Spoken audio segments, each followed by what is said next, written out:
In the last weeks of 1541, a man stood at the edge of a riverbank in the eastern Amazon basin and watched the only hope he had left disappear around a bend in the current. The makeshift boat, rough-hewn planks caulked with tree resin, its seams already weeping brown water Istifer, carried 50 men, and every scrap of food the expedition had managed to gather. It slid downstream with the lazy, irreversible momentum of a coffin being lowered into the earth. The man on the bank had ordered the boat built. He had chosen its captain. He had given explicit instructions: sail downstream, find food, and return within 12 days. He would never see that boat, or those men, again. Behind him, scattered through the dripping green darkness of the jungle, lay what remained of an army that had once numbered more than 4,000 souls. They were dying. Not in the spectacular fashion of battlefield slaughter or the dramatic finality of shipwreck, but in the slow, grinding, almost mundane way that the Amazon consumed everything human. They were dying of fevers that turned their blood to fire and their joints to glass. They were dying of starvation so complete that grown men wept openly at the smell of roasting leather. They were dying of snakebite and spider venom and infected wounds that turned black in the suffocating humidity. They were dying of despair, that quietest and most final of jungle diseases, lying down in the mud and simply refusing to stand again. The man who watched the boat vanish was Gonzalo Pizarro, younger half-brother of the most famous conquistador in history, governor of one of the richest provinces in the Spanish Empire, and commander of what had been, just 10 months earlier, the largest and best-equipped expedition ever to enter the South American interior. He had set out to find a kingdom made of gold. He had found instead a wilderness that swallowed armies whole, that dissolved European ambition like sugar in warm water, and that would, before it was finished, kill more than 97 out of every 100 people who had followed him into its interior. What makes this story extraordinary is not merely its scale of destruction, though few expeditions in the history of exploration produced a higher mortality rate. What makes it extraordinary is what emerged from the wreckage, because the man Gonzalo sent downstream in that leaking boat, his lieutenant, Francisco de Orellana, did not find food in return. He could not. The river would not allow it. Instead, Orellana was carried forward by a current that grew wider and faster and more powerful with every passing mile, until he had traveled 4,000 miles through completely unknown territory and emerged, half dead and astonished, at the Atlantic Ocean. He had navigated the entire length of the Amazon River, the largest river system on the planet, and in doing so had accomplished one of the most improbable journeys in recorded history. He had not meant to. He had simply been unable to stop. This is the story of two expeditions that became one catastrophe and one accidental miracle. It is the story of 4,000 people who walked into the jungle and 80 who walked out. It is the story of a golden kingdom that never existed, a river that no European had ever imagined. And the terrible arithmetic of what happens when human greed collides with a landscape that does not negotiate. The primary accounts of what happened come from two men who survived it. The first is Gaspar de Carvajal, a Dominican friar who accompanied Orellana on the downstream voyage and kept a detailed chronicle of what he witnessed as the tribes they encountered, the battles they fought, the starvation they endured, and the vast, impossible river that carried them to the sea. Carvajal lost an eye to an arrow during the journey, and his account bears the urgency and physical immediacy of a man writing from within the experience rather than reflecting upon it from comfortable distance. The second source is Gonzalo Pizarro himself, who wrote a long letter to the King of Spain upon his return to Quito, describing the expedition's suffering in terms clearly designed to shift blame onto Orellana for abandoning the main force. Between these two accounts, one from the man who went forward, one from the man who was left behind, we can reconstruct the shape of a disaster that unfolded over 18 months and across 1,000 miles of terrain that no European had ever seen. To understand how Gonzalo Pizarro came to be standing on that riverbank, watching his future disappear downstream, we must first understand the world he was born into and the family that shaped him. Because Gonzalo did not stumble into the Amazon by accident. He was driven there by the same forces that had driven his half-brother Francisco to conquer Peru, a combustible mixture of illegitimacy, ambition, and the unshakable conviction that somewhere beyond the next mountain range lay a fortune vast enough to transform a bastard into a king. The Pizarro family was forged in Trujillo, a sun-blasted town in the Extremadura region of western Spain, a place so poor and so remote that its primary export was desperate men. The soil was thin, the summers were punishing, the winters were bitter, and the social hierarchy was as rigid as the granite walls of the castle that overlooked the town from its highest hill. If you were born noble, you lived. If you were born common, you survived. If you were born a bastard, the illegitimate son of a minor nobleman and a woman whose name history barely bothered to record, you existed in a space between these categories that offered neither the security of wealth nor the anonymity of poverty. Gonzalo Pizarro was born around 1510, the youngest of the Pizarro brothers, all of them illegitimate sons of Captain Gonzalo Pizarro the Elder, a minor military officer who had fought in the Italian campaigns and who fathered children with a casualness that suggested either great virility or complete indifference to consequence. The elder Pizarro acknowledged his sons but provided them with little else. No education, no inheritance, no path to respectability within the rigid structures of Spanish society. What he gave them instead, and this proved infinitely more valuable, was each other. The Pizarro brothers were bound by the particular loyalty of men who had nothing to lose and no one else to trust. Francisco, the eldest, was 20 years Gonzalo's senior and had already left for the New World before Gonzalo could walk. But the pattern Francisco established became the template for all his brothers. If Spain would not give you a future, you crossed an ocean and carved one from the flesh of a continent. Gonzalo grew up in the shadow of his brother's legend. By the time Gonzalo was old enough to understand the world around him, Francisco Pizarro had already become the most famous and most feared Spaniard in the Americas. The stories that filtered back to Trujillo were almost too extraordinary to believe. Francisco had marched into the heart of the Inca Empire with fewer than 200 men. He had captured the Inca Emperor Atahualpa through a combination of audacity, treachery, and overwhelming technological advantage. He had extracted a ransom of gold and silver so vast that it took months to melt down. An entire room filled to the ceiling with treasure, the largest single payment in the history of the world. And then with the ransom paid and the emperor no longer useful, Francisco had ordered Atahualpa strangled.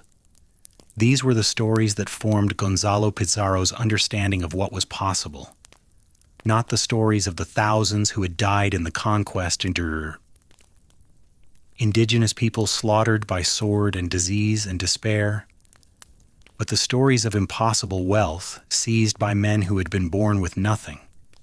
The lesson was simple and devastating in its clarity. In the New World, a man's birth did not matter.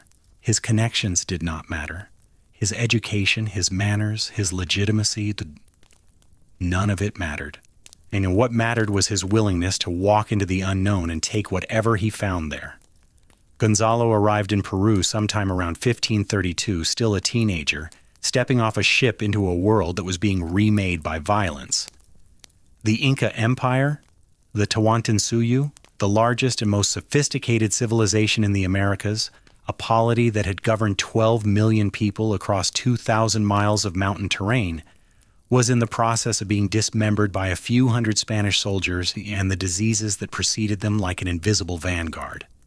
Gonzalo entered this chaos as his brother's protege, his loyalty, and increasingly his enforcer. He was, by all accounts, the most physically impressive of the Pizarro brothers. Tall for his era, powerfully built, with the kind of natural athleticism that made him dangerous on horseback and terrifying in close combat.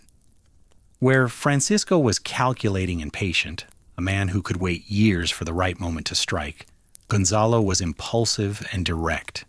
He led from the front. He fought with a recklessness that inspired his men and alarmed his allies. He was, in the language of the time, the perfect soldier and the worst politician, a man who could win any battle and lose any negotiation. His apprenticeship in Peru was an education in the mechanics of empire and extraction. He fought in the civil wars that erupted among the conquistadors themselves, brutal, fratricidal conflicts between Spaniards who, having destroyed the Inca state, immediately began destroying each other over the spoils. He participated in campaigns against indigenous resistance forces that continued to fight for mountain strongholds even after Atahualpa's death. He learned how to move large numbers of men through the Andes, how to commandeer indigenous labor and supplies, how to project authority in a landscape so vast that royal law from Madrid was little more than a distant rumor. But he also learned something more dangerous than any military skill. He learned to believe in the fundamental promise of the New World that there was always more. More gold, more silver, more empires to conquer, more kingdoms waiting beyond the next horizon, richer and more magnificent than anything yet discovered. This was not merely greed, though greed was certainly its engine. It was a cosmology, a way of understanding the American continent as an inexhaustible vault of treasure that needed only sufficient audacity to unlock. The conquest of the Inca had proven it. Atahualpa's ransom room had proven it. The silver mines of Potosi, already beginning to yield wealth on a scale that would reshape the global economy, had proven it. And if the Inca had possessed such staggering wealth, then surely there were other civilizations, deeper in the interior, richer still, waiting to be found. This was the world into which the legend of El Dorado fell like a spark into dry timber. The name itself, El Dorado, the Golden One, originally referred not to a city, but to a man. Somewhere in the highlands of what is now Colombia, the story went, there existed a chieftain who was so wealthy that each morning he was coated in gold dust from head to foot, then paddled to the center of a sacred lake and washed the gold from his skin as an offering to the gods. The story had a kernel of truth. The Muisca people of the Colombian highlands did practice a ritual involving gold and a sacred lake, Lake Guatavita, though the ceremony was far less extravagant than the Spanish version suggested. But as the story traveled southward through the rumor networks of the conquest, carried by indigenous traders, repeated by Spanish soldiers, embroidered with each retelling, El Dorado transformed from a man into a city, from a city into a kingdom, and from a kingdom into something that more closely resembled a fever dream, a civilization of such impossible wealth that its buildings were plated in gold, its streets paved with precious stones, its inhabitants so rich that they treated gold the way Europeans treated common iron. Every failed search for El Dorado made the legend stronger rather than weaker.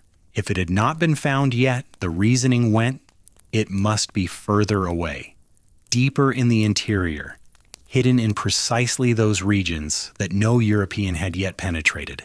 The jungle was vast. The mountains were countless. The river systems, glimpsed from Andean passes, stretched toward the east like the branching veins of an impossibly large body. Surely somewhere in all that green darkness, El Dorado was waiting. Alongside the Golden Kingdom, a second legend drew European eyes eastward. Somewhere beyond the Andes, it was said, lay the land of cinnamon, a region where cinnamon trees grew wild in such abundance that the spice could be harvested like firewood. In the 16th century, cinnamon was one of the most valuable commodities in the world, its price per weight rivaling silver. The spice trade with Asia had built and destroyed empires, launched armadas, and redrawn maps. If a source of cinnamon could be found in South America, it would be worth nearly as much as a city of gold, perhaps more, since cinnamon renewed itself each season while gold once mined was gone. These two legends, one of gold, one of spice, converged in the imagination of the Spanish colonial elite into a single irresistible proposition: east of the Andes, in the uncharted lowlands of the Amazon basin, lay treasures sufficient to make any man who found them the wealthiest person alive. What was needed was a man reckless enough to go looking. In 1540, Francisco Pizarro sees, now Marquis Governor of Peru, aging, increasingly entangled in the political machinations that would soon cost him his life, appointed his youngest brother Gonzalo as governor of Quito, the northernmost major city of the Spanish colonial territory. It was a reward for years of loyal service, but it was also a strategic deployment. Quito sat at the edge of the known world. East of the city, the Andes dropped away into a green abyss that no European had explored. The appointment came with an implicit understanding Gonzalo was to use Quito as a base from which to find El Dorado. Gonzalo received the commission with the enthusiasm of a man who had been waiting his entire life for precisely this opportunity. He was 30 years old. He was governor of a province. He had his brother's name, his brother's authority, and his brother's bottomless faith in the promise of the next conquest. He had watched Francisco transform himself from an illiterate bastard into the ruler of an empire. Now it was Gonzalo's turn. El Dorado would be his Peru. The land of cinnamon would be his ransom room. He began assembling his expedition in the second half of 1540, and the scale of his preparations revealed the magnitude of his ambition. This would not be a scouting mission or a tentative probe into unknown territory. This would be a full military expedition, equipped and provisioned for conquest. Gonzalo recruited 220 Spanish soldiers, most of them veterans of the Peruvian campaigns, men who knew how to fight, how to march, and how to survive in hostile terrain. He gathered hundreds of horses bred for endurance in the Andean highlands. He assembled a herd of more than 2,000 pigs, intended to serve as walking provisions, meat on the hoof that could feed the army as it marched. He brought dozens of war dogs, trained mastiffs, and greyhounds that the Spanish had used to devastating effect against indigenous populations throughout the Americas, animals that could track, intimidate, and kill. He gathered llamas as pack animals. He accumulated weapons, armor, crossbows, and a small number of arquebuses, the primitive firearms of the era, unreliable in humidity but terrifying to anyone who had never encountered gunpowder. And then there were the 4,000 indigenous conscripts. This number deserves a pause, because it reveals the foundational cruelty upon which the entire enterprise was built. 4,000 men and women drawn from the communities around Quito were compelled to accompany the expedition as porters, laborers, guides, and servants. They were not volunteers. They were not mercenaries. They were conscripted through the encomienda system, the legal framework by which the Spanish crown granted conquistadors the right to extract labor and tribute from indigenous populations in exchange for the theoretical obligation to Christianize and protect them. In practice, the encomienda was slavery with a theological veneer, and the indigenous people who were forced to carry Gonzalo Pizarro's supplies into the jungle understood perfectly well what was being done to them. They carried loads that would stagger a mule. They were chained at night to prevent escape. They were given the worst food, the least shelter, and the first exposure to every danger the jungle produced. When the histories record that 80 men returned from this expedition, they are almost always counting only the Spanish survivors. The indigenous death toll was so total and so unremarked upon that the precise number will never be known. What is known is that of the 4,000 who departed Quito, virtually none returned. This is the moral reality that must be held alongside the adventure. Gonzalo Pizarro's search for El Dorado was not merely a story of European ambition colliding with an indifferent wilderness. It was a story of forced labor, of lives conscripted and expended in service of someone else's dream, of 4,000 human beings treated as equipment, useful when functioning, discarded when broken. Every mile of jungle that the expedition crossed was cleared by indigenous hands. Every river ford was tested by indigenous bodies. Every night of Spanish sleep was guarded by indigenous sentries.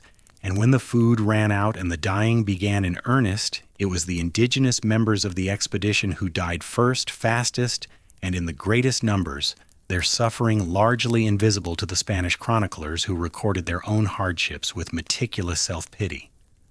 Gonzalo departed Quito in February 1541, and the departure itself was a spectacle designed to project the kind of imperial confidence that characterized the Spanish conquest at its most extravagant. 220 armored Spaniards on horseback, 4,000 indigenous porters laden with supplies, herds of pigs and llamas stretching back along the mountain road, war dogs straining at their chains, banners snapping in the thin highland air. The column must have stretched for miles, a serpentine procession winding through the Andean passes, visible from distant peaks like a glittering wound in the landscape. The first challenge was the Andes themselves. Quito sits at an elevation of over 9,000 feet, and the route eastward required crossing passes that exceeded 12,000 feet before descending into the Amazon basin. The mountains were familiar territory for the Spanish. They had fought across them for years, but the scale of this crossing with this many men and animals turned a known landscape into an ordeal. The passes were narrow. The altitude thinned the air until men gasped and horses staggered. Snow and sleet drove horizontally through gaps in the rock. The indigenous porters, many of them lowland people unaccustomed to extreme elevation, suffered acutely. Altitude sickness, turning their lips blue and their breathing into a ragged, desperate labor, and yet the Andes were generous compared to what waited on the other side. The descent from the mountains into the Amazon basin is one of the most dramatic ecological transitions on the planet. In the space of 50 miles, the landscape transforms from barren alpine rock to cloud forest to lowland tropical jungle. The temperature rises. The humidity thickens until the air itself feels like warm cloth pressed against the skin. The vegetation, sparse and stunted at altitude, explodes into a density that defies comprehension. Trees 200 feet tall, their canopies so complete that the forest floor exists in permanent twilight, their trunks wrapped in vines thick as a man's thigh, their branches heavy with bromeliads and orchids and mosses that drip with perpetual moisture. The sounds change. The dry whistle of mountain wind gives way to a wall of noise. Birds, insects, frogs, monkeys, the constant drip and patter and rush of water moving through a landscape that is more liquid than solid. For men raised in the arid highlands of Extremadura and accustomed to the mountain warfare of the Andes, the jungle was not merely a new environment. It was a new kind of reality. Everything they knew about moving through the world, how to navigate, how to find water, how to identify food, how to read terrain for threats, was useless here. In the mountains, you could see your enemies and your destination. In the jungle, you could see perhaps 20 feet in any direction, and what you saw was identical to what you had seen 20 feet before, and 20 feet before that. The jungle was a landscape without landmarks, a green labyrinth that repeated itself endlessly, offering no orienting feature more distinctive than one enormous tree that looked exactly like the last enormous tree. The column slowed to a crawl. What had been an army became a caterpillar, inching through undergrowth so dense that every yard of progress required machetes and muscle. The horses, so formidable on open ground, became liabilities, unable to move through thick vegetation, sinking to their bellies in mud, panicking at the unfamiliar sounds and smells. The pigs scattered, the llamas, Andean animals to their bones, sickened in the lowland heat, and the rain came. It is difficult to convey to someone who has not experienced tropical rain in the Amazon basin just how different it is from rain in temperate climates. This was not the steady, manageable precipitation of a European autumn. This was a daily deluge of almost biblical proportion. Rain so heavy that it fell not in drops but in sheets, so loud that men standing next to each other had to shout to be heard. He's so constant that the concept of dry became a memory rather than a condition. Everything was wet. Clothing was wet. Weapons were wet. Food was wet. The ground was wet, not merely damp, but saturated. a knee-deep soup of mud and rotting vegetation and standing water that sucked at boots and swallowed footprints the moment they were made. Within weeks of entering the lowlands, the expedition began to understand, though it would not yet admit more, that it had made a fundamental miscalculation. Gonzalo had planned his provisions based on the assumption that the expedition could forage as it marched, supplementing its supplies with game and local food sources in the same way that Spanish armies had sustained themselves during the Peruvian campaigns. In the highlands, this was feasible. In the Andes, game was visible, pursuit was possible, and indigenous agricultural communities produced surpluses that could be commandeered or traded for. The jungle operated by entirely different rules. The animals of the Amazon basin were abundant but almost invisible. Hidden in canopy 200 feet overhead, burrowed in mud, camouflaged against bark and leaf, active at night and silent during the day. Hunting in the jungle required skills that the Spanish did not possess: the ability to read subtle signs in the undergrowth, to move silently through vegetation, to identify edible plants among thousands of species that looked identical to the untrained eye, but differed in the critical detail that some would nourish you and others would kill you. The indigenous peoples of the Amazon had spent millennia developing these skills. The Spanish had spent their lives developing skills that were useful in precisely the kind of environment they had just left behind. The cinnamon trees, the supposed prize that had helped justify the entire venture, were found, or rather, something like them was found. Scattered through the lowland forest, the expedition encountered wild cinnamon trees, their bark fragrant and recognizable. Gonzalo's men stripped the bark with the eagerness of men who believed they had found what they came for. But the trees were sparse, scattered across vast distances, and of a quality far inferior to the Asian cinnamon that commanded premium prices in European markets. There was no land of cinnamon, no vast harvestable forest of spice trees that could be exploited commercially. There were just individual trees growing where they pleased, indifferent to the economic fantasies of men who had crossed an ocean and a mountain range to find them. The disappointment of the cinnamon should have served as a warning about El Dorado. If the more plausible of the two legends, spice trees, a botanical reality that existed elsewhere in the world, turned out to be a gross exaggeration, what hope was there for a city made of gold? But Gonzalo Pizarro was not a man inclined toward the revision of assumptions. The cinnamon was a setback. El Dorado remained real. It was simply further east, deeper in. Another week's march, another river crossing, another mountain spur descended and left behind. The logic of the quest was self-reinforcing. Failure to find El Dorado was evidence that they had not yet gone far enough, never evidence that it did not exist. So they pushed on, and the jungle pushed back. The first deaths from disease came quietly, almost casually, as though the forest were testing its new guests with preliminary probes before committing to a full assault. A man would develop a fever in the evening, shake violently through the night, and by morning be unable to stand. 2 days later, he would be dead. The Spanish called it simply the fever, and had no understanding of its mechanism. They could not have known about the mosquitoes that whined incessantly around their camps, could not have traced the connection between insect bite and malarial parasite, could not have comprehended that the standing water through which they waded daily was a breeding ground for the very organisms that were killing them. They knew only that the jungle air was poisonous, that it entered a man's blood and corrupted it, and that once the corruption took hold, there was no remedy but prayer and luck, and the jungle was not generous with either. Dysentery followed malaria, as it always did in expeditions that drank unboiled river water and ate food that had been contaminated by the same standing water they slogged through. Men who had survived sword wounds and musket fire found themselves brought low by intestinal parasites that drained their bodies of every calorie they consumed, leaving them skeletal and hollow-eyed within weeks. In a well-supplied camp, these illnesses could be managed, or at least endured, through rest and adequate nutrition. In a column that was already running short of food and that could not afford to stop moving, They were death sentences delivered in installments.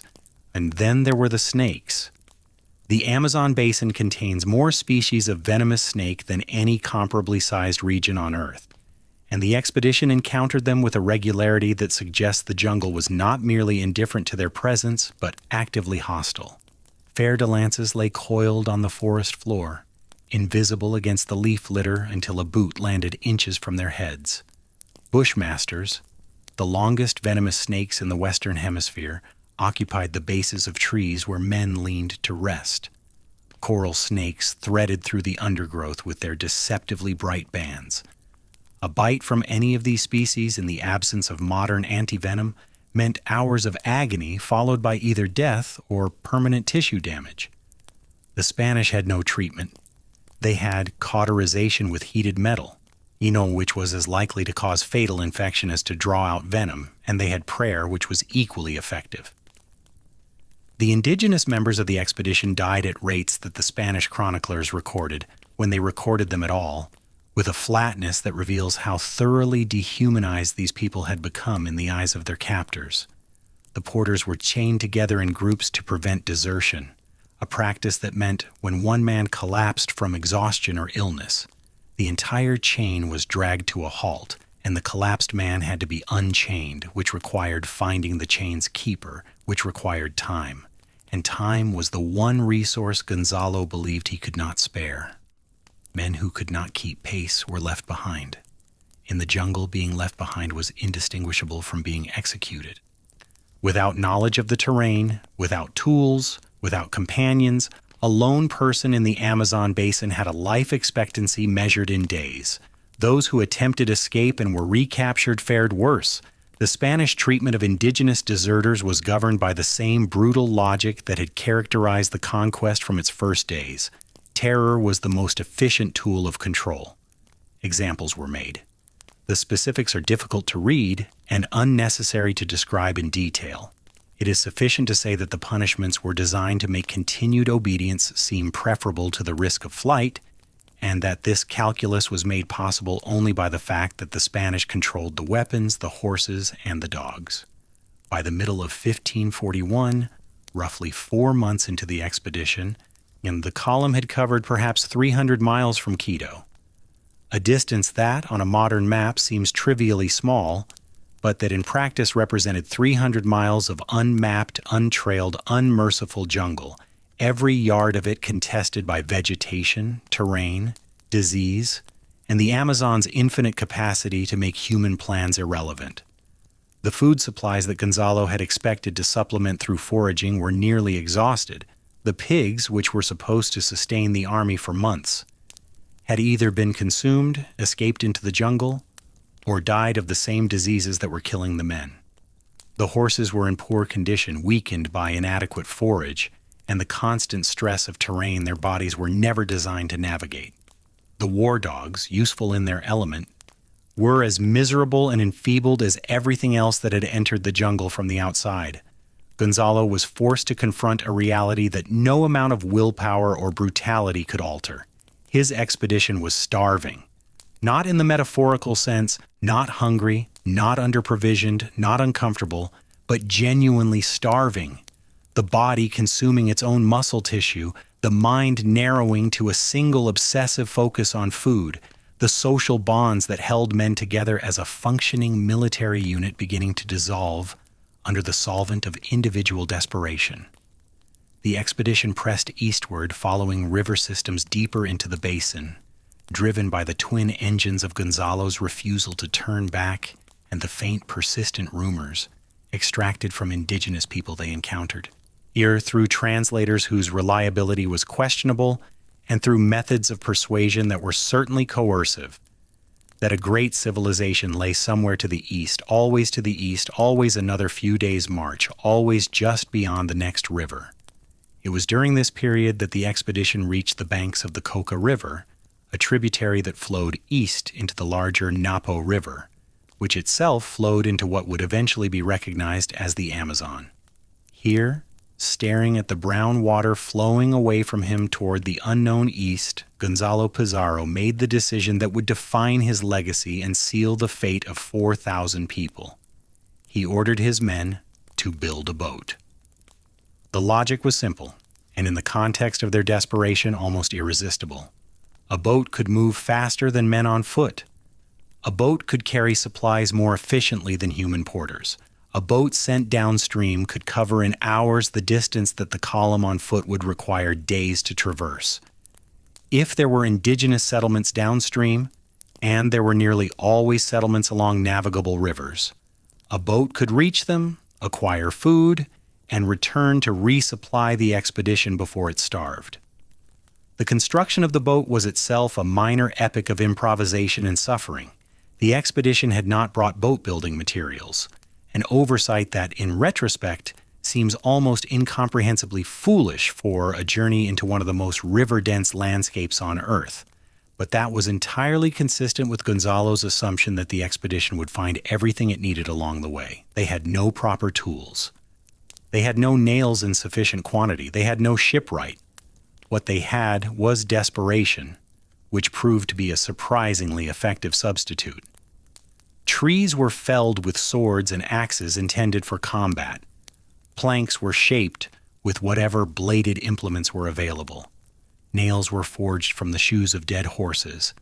The animals' iron footwear melted down and reformed by the expedition's blacksmiths in makeshift forges that burned green wood and produced smoke so thick it drove men to their knees. The seams between planks were caulked with a mixture of tree resin and the rendered fat of whatever animals could be caught. The result was less a boat than a floating declaration of intent, crude, leaky, barely seaworthy, but capable of moving downstream under the current's power. And now Gonzalo needed a captain for this vessel. And someone he trusted, someone capable of navigating unknown water, dealing with whatever indigenous peoples were encountered downstream, and this was the critical requirement bringing the food back. He chose Francisco de Orellana. Orellana was, in many respects, Gonzalo's mirror image, similar enough in background to be trusted, different enough in temperament to be useful. He was a fellow Extremaduran born in Trujillo around 1511, which made him almost exactly Gonzalo's age. He was a distant relative of the Pizarro family, connected through the tangled web of kinship and obligation that linked the conquistador families of Western Spain.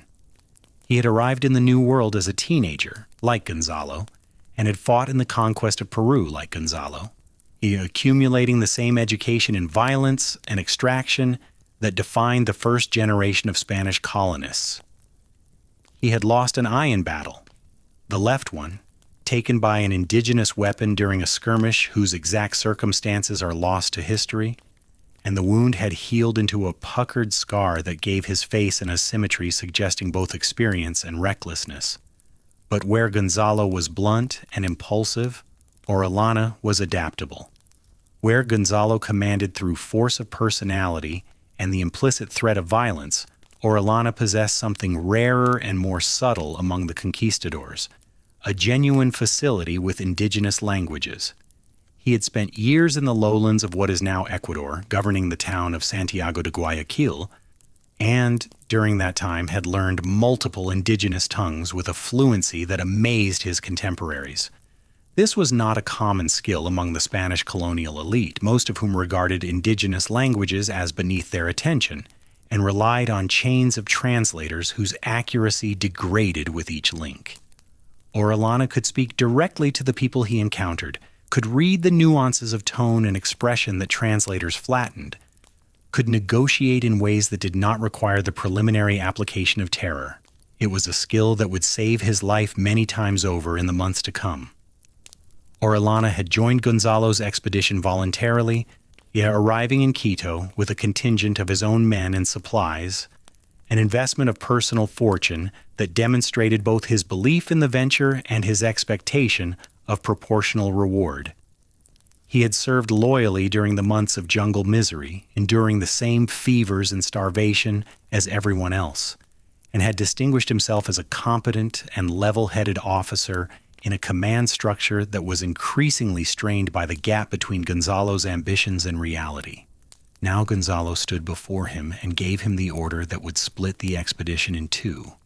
Take the boat. Take 50 men. Enough to handle the vessel and defend against attack. Few enough that the main column would not be fatally weakened by their absence. Sail downstream, find food, return within 12 days. 12 days.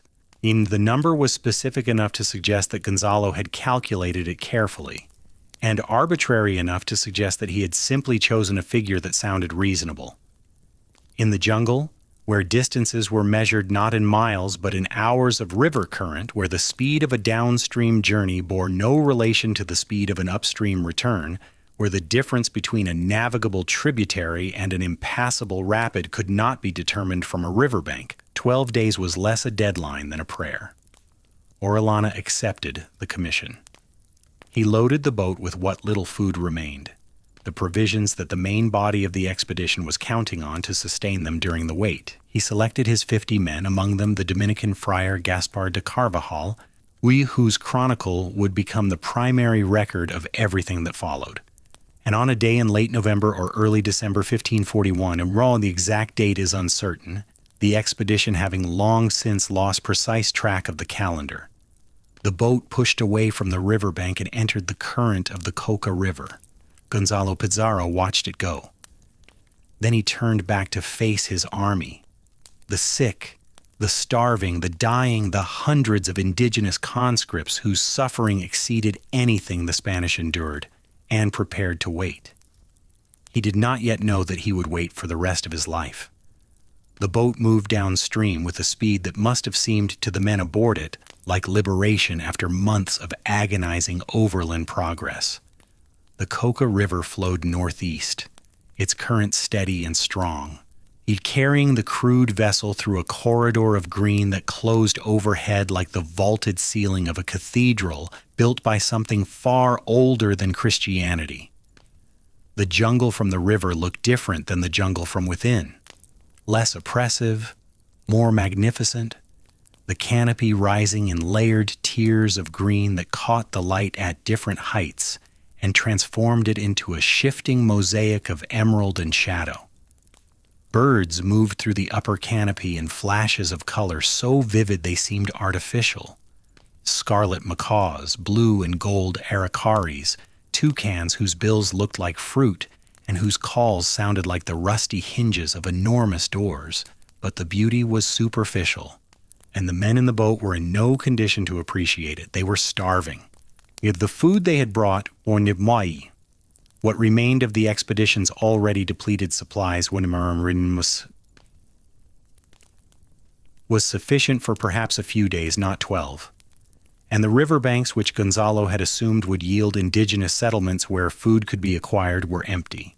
Mile after mile of unbroken forest slid past, the banks showing no sign of human habitation, no cleared fields, no fishing platforms, no smoke rising above the canopy.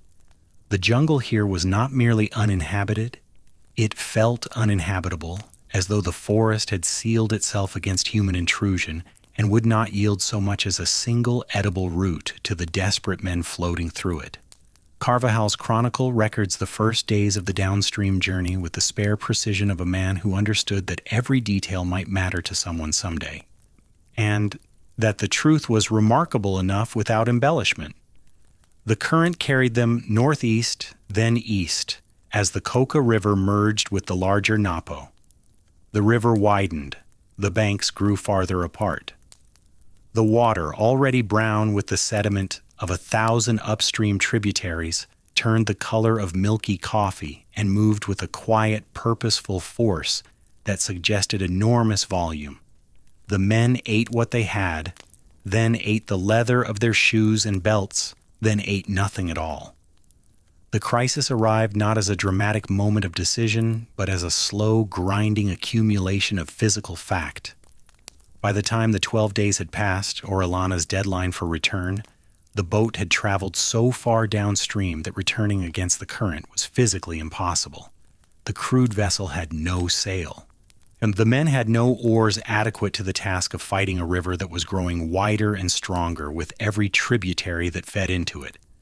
The current that had carried them so effortlessly away from Gonzalo's camp was now a wall of moving water that no amount of human effort could overcome. They could not go back. The river would not allow it. This is the moment upon which the entire narrative pivots, and it requires careful examination, because what happened next has been debated for nearly 5 centuries. Gonzalo Pizarro, writing to the King of Spain after his return, would accuse Orellana of deliberate desertion, of knowingly abandoning the main expedition to pursue his own glory downstream, sacrificing 4,000 lives to his personal ambition. Orellana and Carvajal would maintain that the return was genuinely impossible, yet that the current was too strong, that the men were too weak, that the boat was too fragile and too poorly equipped to fight its way upstream against one of the most powerful river systems on Earth. The truth, as it usually does, likely occupies a space between these accounts, a space where desperation, self-interest, physical limitation, and the simple, irreversible momentum of a river converge to make a decision that may have been part choice and part inevitability. What is certain is that Orellana did not turn back. Whether he could not or would not, the result was the same. The boat continued downstream, carrying its 57 occupants, 57 men, including Carvajal, including several indigenous guides whose names the chronicle does not record, deeper into a river system that no European had ever navigated, on toward an ocean that lay thousands of miles to the east, through territory inhabited by peoples who had never seen a European face, and who would have every reason to respond to one with hostility. And behind them, growing smaller with every mile of current, stood Gonzalo Pizarro and the remains of his army waiting for a rescue that would never come. We must now follow both threads of this story, because from this point forward, the expedition splits into 2 narratives that unfold simultaneously across the same months, but in radically different registers. One a story of accidental discovery, the other a story of deliberate survival. Orellana's journey downstream would become one of the great exploration narratives of the 16th century. Gonzalo's retreat to Quito would become one of the great survival ordeals. Together, they form a single catastrophe viewed from 2 angles, like a shipwreck seen from both the lifeboat and the sinking deck. We begin with the man left behind. Gonzalo waited. The 12 days passed, then 14, then 20. The realization that Orellana was not coming back did not arrive as a single, devastating insight, but as a gradual darkening, like the tropical dusk that came each evening, imperceptible in its moment-to-moment progression, but absolute in its result. Each morning, men were posted at the riverbank to watch for the returning boat. Each evening, they came back to camp with nothing to report. The river flowed past with the same indifferent brown persistence, carrying leaves and branches and the occasional bloated carcass of some jungle animal, but never carrying the rough-hewn planks of the boat that Gonzalo had ordered built from the shoes of dead horses. The effect on the expedition's morale was catastrophic. For months, the men had endured extraordinary suffering on the strength of 2 beliefs: that El Dorado waited ahead and that their commanders knew what they were doing. The first belief had been eroding steadily since the cinnamon disappointment. The second collapsed entirely when the boat failed to return. If their commander's own lieutenant had abandoned them, and this was how the soldiers interpreted Orellana's disappearance, regardless of its true cause, then the expedition's leadership had fundamentally miscalculated. The men had followed Gonzalo Pizarro into the jungle on his promise that gold and glory awaited. What they had found instead was starvation, a disease, and now abandonment. The social contract that bound a conquistador army together, the implicit exchange of obedience for the promise of wealth, was disintegrating. Gonzalo responded to the crisis in the only way he knew how, by refusing to acknowledge it. He announced that the expedition would continue eastward, still searching for El Dorado, still pressing deeper into the jungle, still pursuing the dream that had brought them here. It was an act of either extraordinary willpower or extraordinary delusion. And with Gonzalo Pizarro, the distinction was never entirely clear. He was a man whose greatest strength and greatest weakness were identical. He did not know how to stop. In battle, this quality made him fearsome. In the jungle, with his army starving and his supply line severed, it made him dangerous in a different way. Dangerous to the very men whose lives depended on his decisions. The expedition staggered forward. Days became indistinguishable from each other. The same green walls, the same suffocating humidity, the same alternation between torrential rain and the brief, steaming intervals when the canopy dripped and the insects rose in clouds so thick they darkened the air. The men ate what they could find, which was almost nothing. They ate roots that they could not identify and that made some of them violently ill. They ate insects. They ate the bark of trees. They ate the remaining leather of their equipment and saddles, belts, the casings of sword hilts, boiling it for hours until it achieved a consistency that was technically chewable, if not recognizably food. When a horse died of exhaustion, of disease, of snakebite, it was butchered with a speed and thoroughness that left nothing but bones, and the bones themselves were cracked for marrow. The horses, those magnificent symbols of Spanish military superiority, the animals whose charge had broken indigenous armies from Mexico to Peru, were now more valuable as meat than as mounts. One by one, the surviving horses were slaughtered and consumed. Gonzalo ordered the killings himself, calculating the terrible arithmetic of when a living horse that could carry a sick man was worth less than a dead horse that could feed 50. Each killing was a small surrender, an admission that the expedition was no longer a conquering army moving toward a prize, but a group of starving men trying to stay alive long enough to reach somewhere, anywhere. That was not the jungle. The war dogs were eaten next, then the remaining pack animals, then things that no one would have recognized as food in any other context. Carvajal was not present for this phase of the journey. He was with Orellana, moving downstream. But Gonzalo's own account and the fragmented testimonies of other survivors describe a descent into a kind of dietary despair that erased every distinction between the edible and the inedible. Men chewed on the straps of their armor. They consumed the glue that held their equipment together. They killed and ate snakes and lizards and frogs, some of which were toxic. And the resulting poisonings added another category of death to a list that was already long enough to suggest that the jungle was working through a comprehensive catalog of ways to end human life. The indigenous members of the expedition, who had been dying at higher rates than the Spanish from the beginning, now perished in numbers that Gonzalo's letter barely acknowledges. The chains that had bound them were abandoned, There was no longer any need to prevent escape, because escape into the jungle without food or weapons was merely a slower form of the death that awaited them in the column. Those indigenous conscripts who possessed knowledge of local plants fared marginally better than those who did not, and it is one of the bitter ironies of this expedition that the Spanish, who had brought these people as servants, were now dependent on them for the scraps of botanical knowledge that kept anyone alive at all. An indigenous guide who could identify a palm heart or a safe tuber or a tree whose inner bark could be eaten without poisoning was, in these weeks, and the most valuable person in the expedition, more valuable than any soldier, more valuable than Gonzalo himself. And yet the social hierarchy of the conquest ensured that even now, even starving, the Spanish ate first and the indigenous ate what was left, which was frequently nothing. Gonzalo's decision to continue eastward lasted weeks before the weight of reality finally exceeded even his capacity for denial. There was no El Dorado ahead.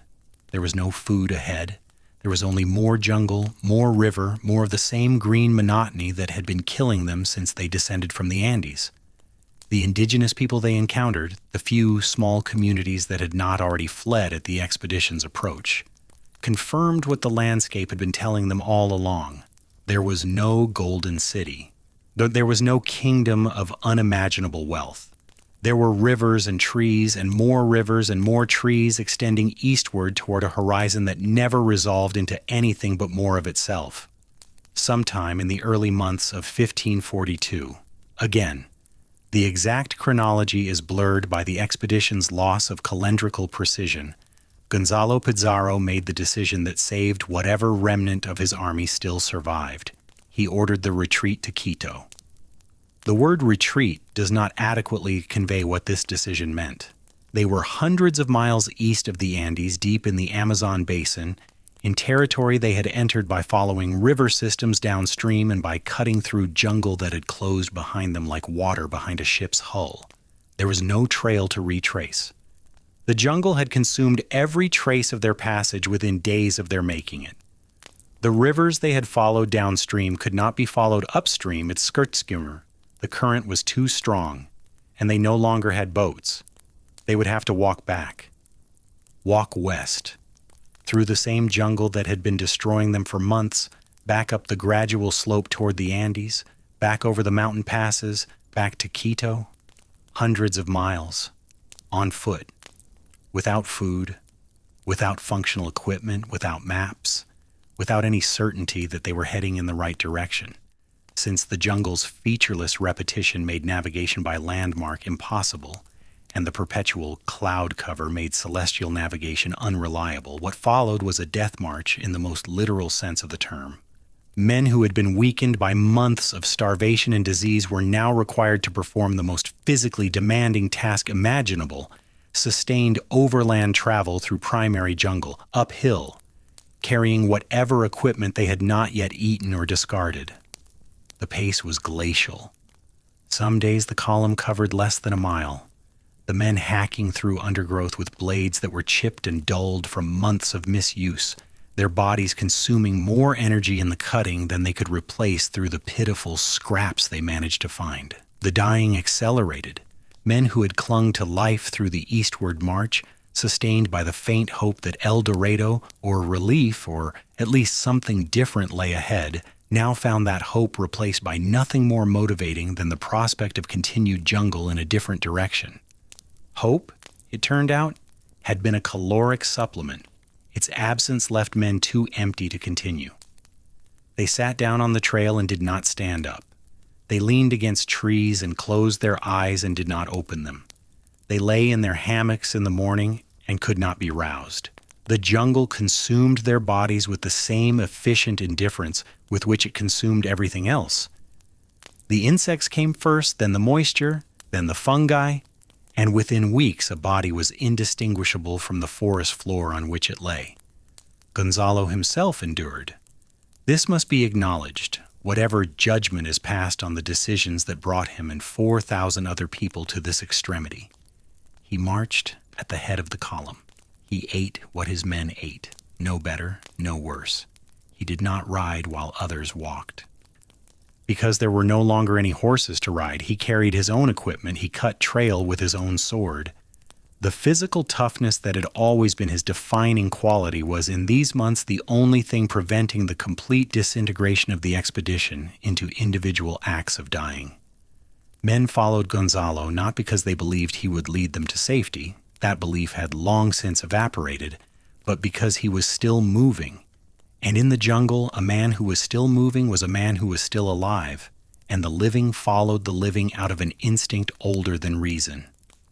The retreat took months.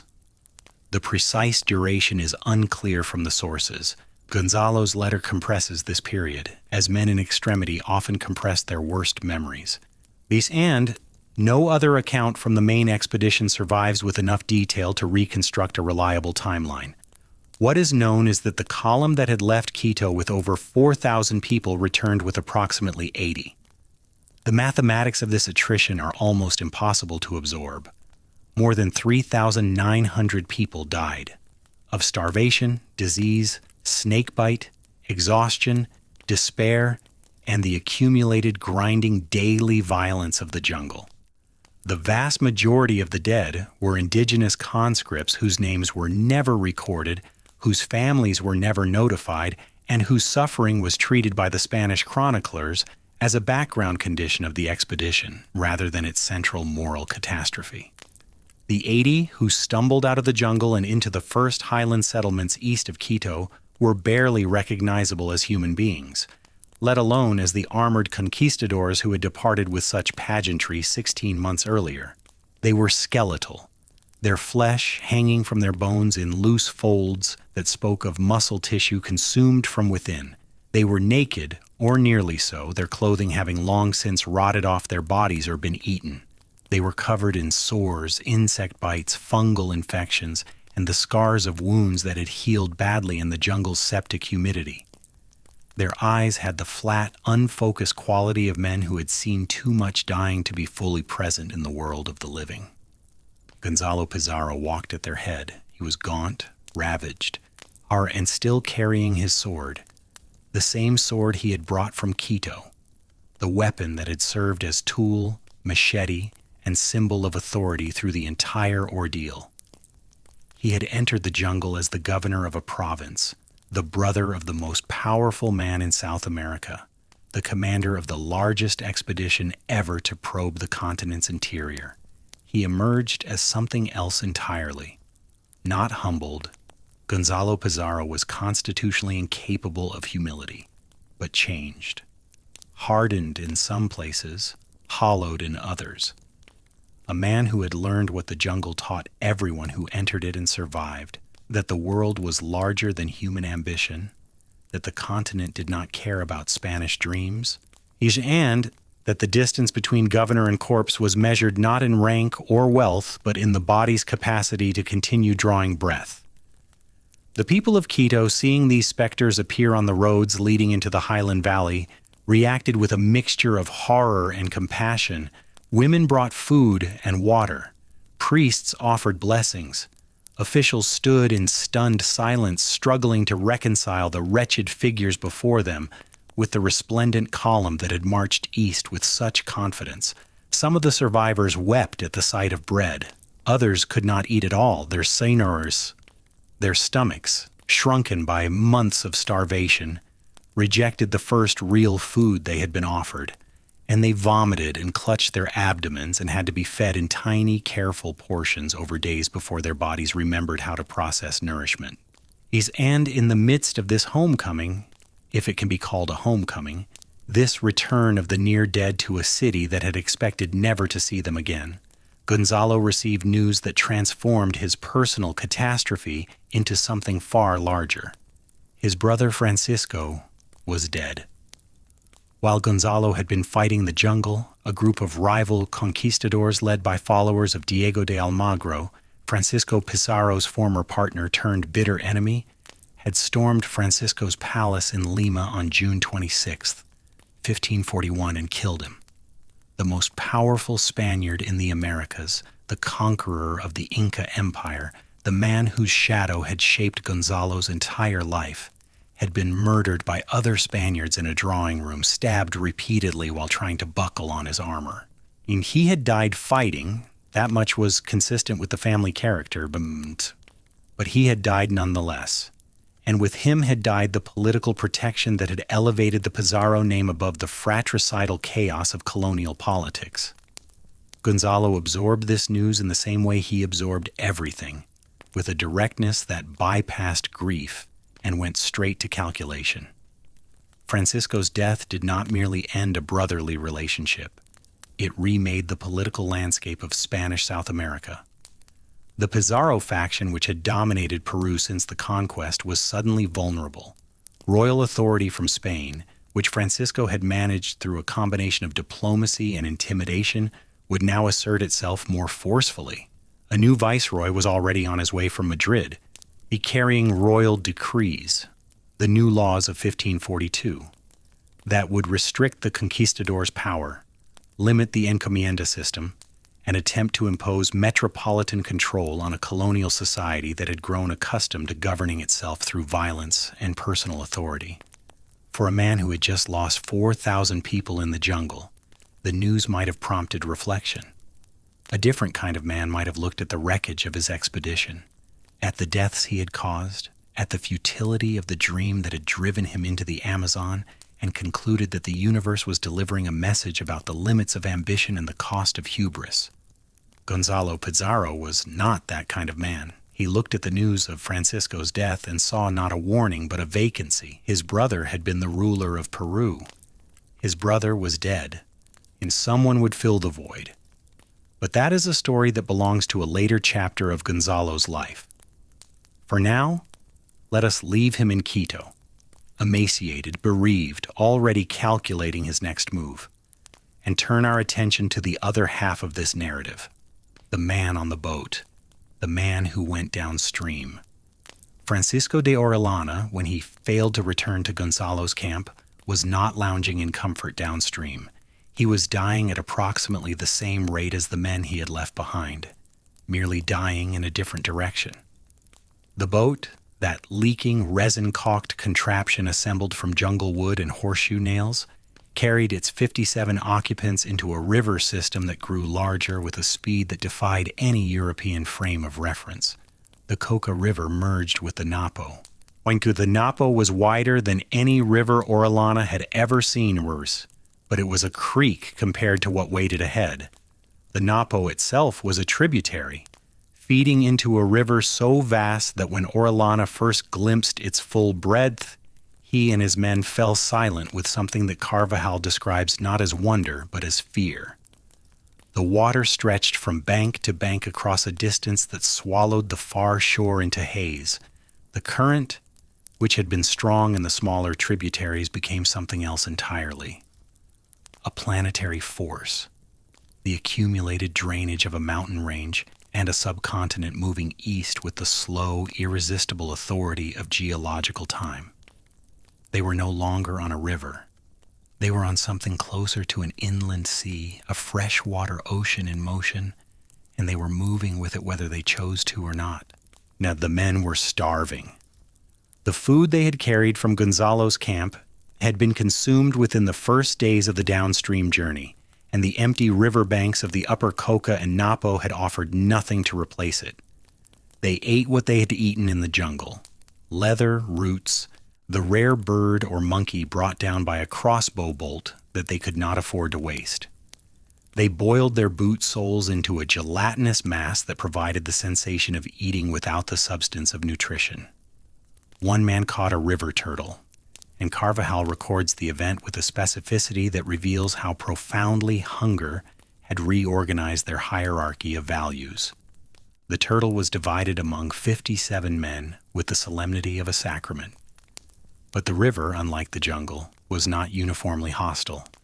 As they traveled downstream, the character of the banks began to change. The scattered clearings appeared first mere modest gaps in the canopy where the forest had been pushed back from the water's edge, the soil dark and worked, the stumps of felled trees still visible among the new growth. Then the clearings grew larger, and among them appeared fields, cultivated fields. Rows of manioc and maize and sweet potato, the plants arranged with a deliberate geometry that spoke of agricultural knowledge refined over generations. Fishing weirs jutted from the shallows, intricate lattices of wood and vine designed to funnel fish into enclosures where they could be collected with minimal effort.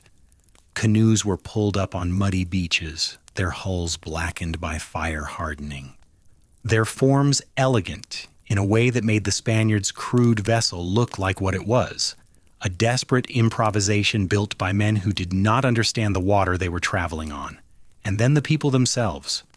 The first indigenous communities Orellana encountered along the lower Napo were small, scattered settlements of perhaps a few dozen families, living in thatched longhouses set back from the river's edge on ground that had been raised and packed to resist the seasonal floods.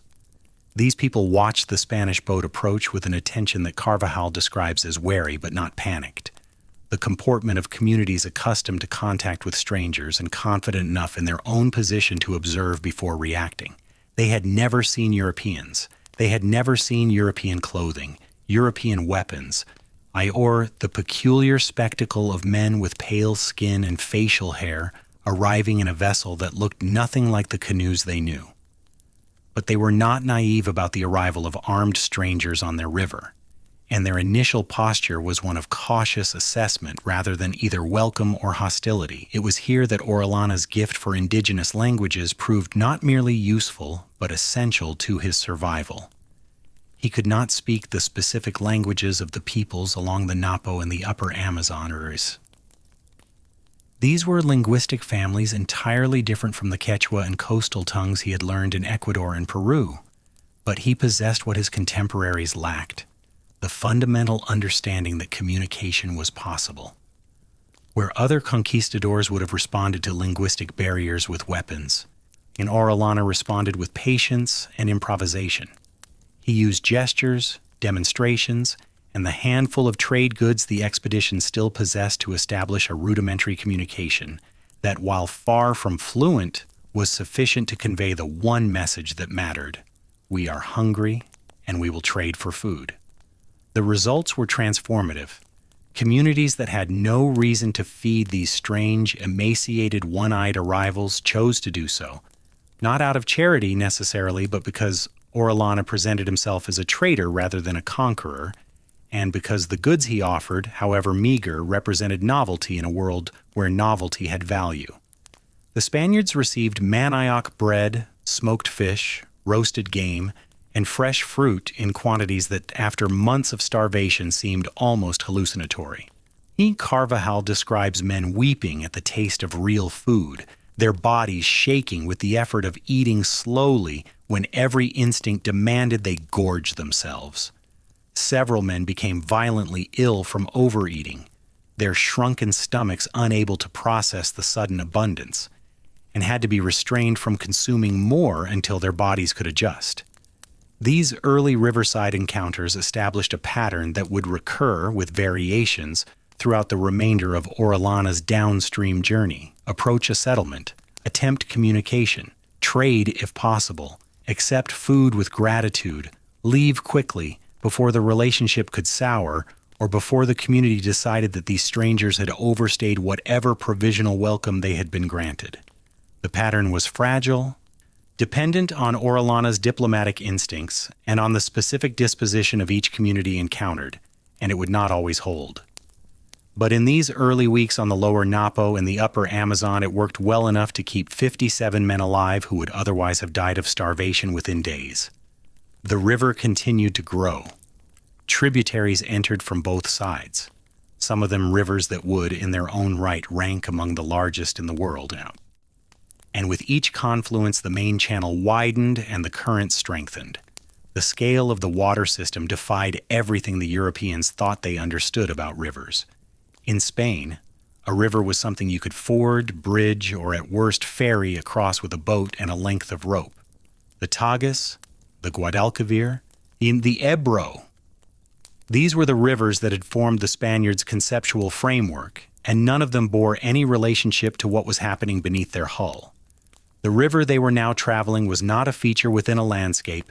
It was the landscape itself, an aquatic continent, a world of water that dwarfed the land on either side and that seemed to have no fixed boundaries, its edges dissolving into flooded forest and swamp and back channels that branched and rejoined in patterns too complex for any single human perspective to comprehend.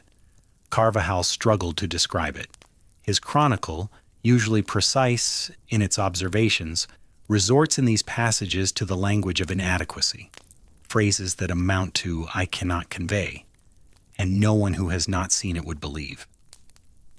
The friar, a literate and observant man who had traveled widely in the colonial world, found himself confronted by a geographical reality that exceeded the descriptive capacity of his language and his experience.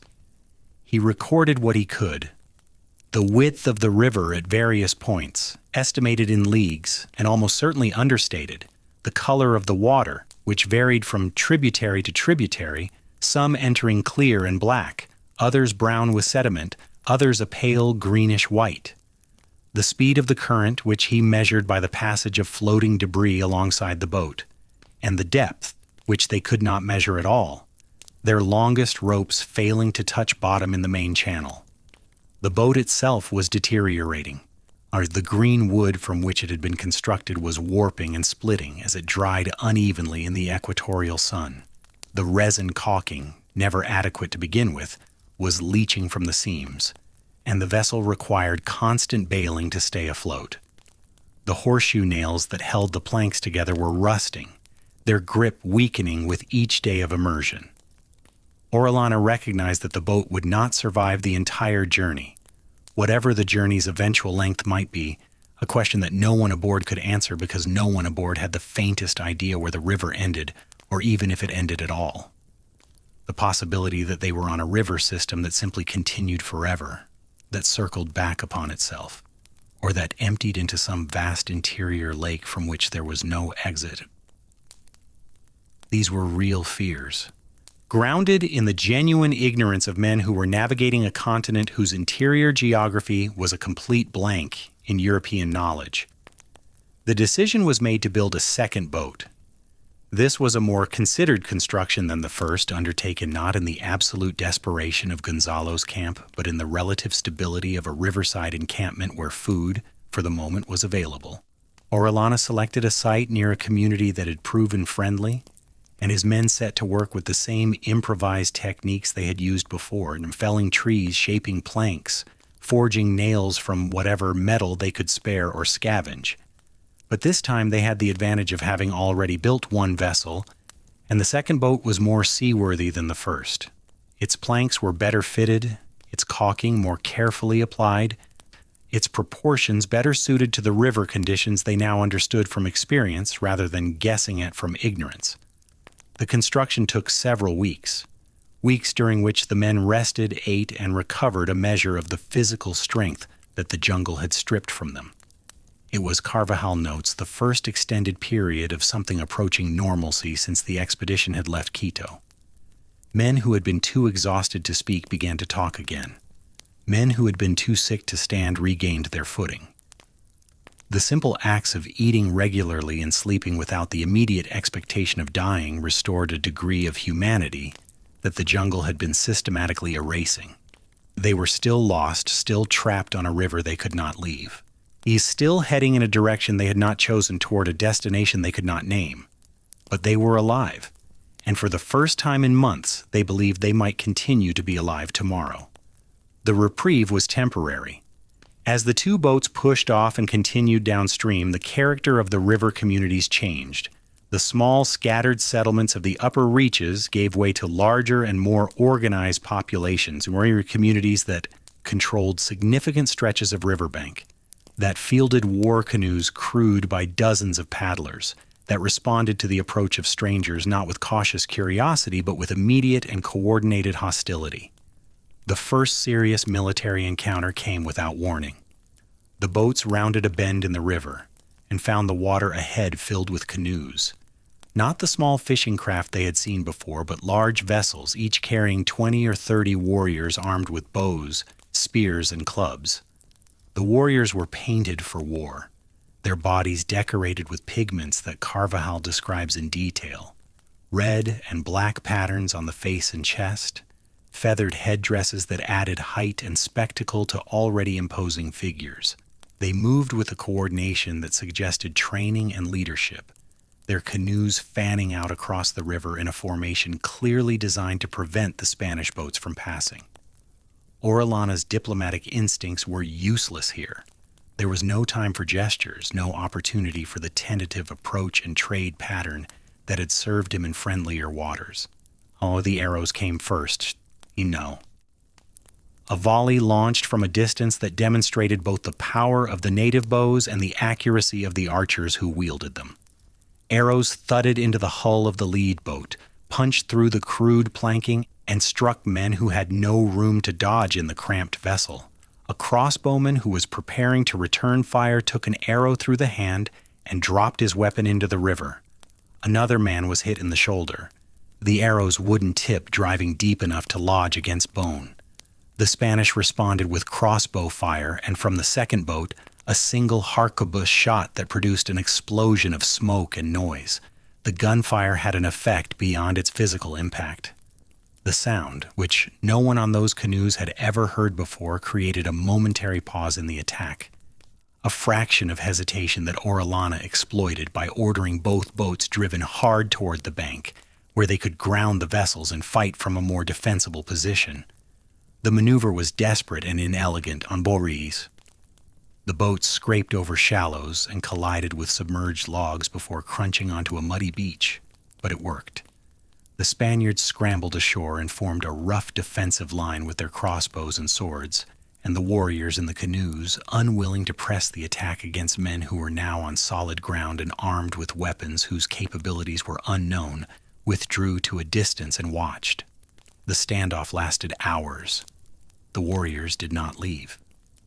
They floated in their canoes just beyond crossbow range, watching, occasionally calling out in languages that no one in Orellana's party could understand. No, they were not retreating. They were waiting for reinforcements, perhaps, or for darkness, or for the strangers to make a mistake. Orellana, recognizing that remaining on this beach invited a night attack that his exhausted men could not survive, ordered the boats relaunched under cover of the fading light. The men pushed back into the current and paddled hard for the center of the river, where the width of the channel put them beyond bow range from either bank. They drifted through the night without sleep, every man watching the dark water for the shape of approaching canoes, every sound from the riverbank amplified by exhaustion and fear into the certainty of imminent attack. This encounter established a new reality for the downstream journey. They were no longer passing through empty or sparsely populated territory. They were entering the heartland of the Amazon basin's indigenous civilizations, complex, organized, militarily capable societies that controlled their territories with the same jealous authority that any European state would exercise over its borders.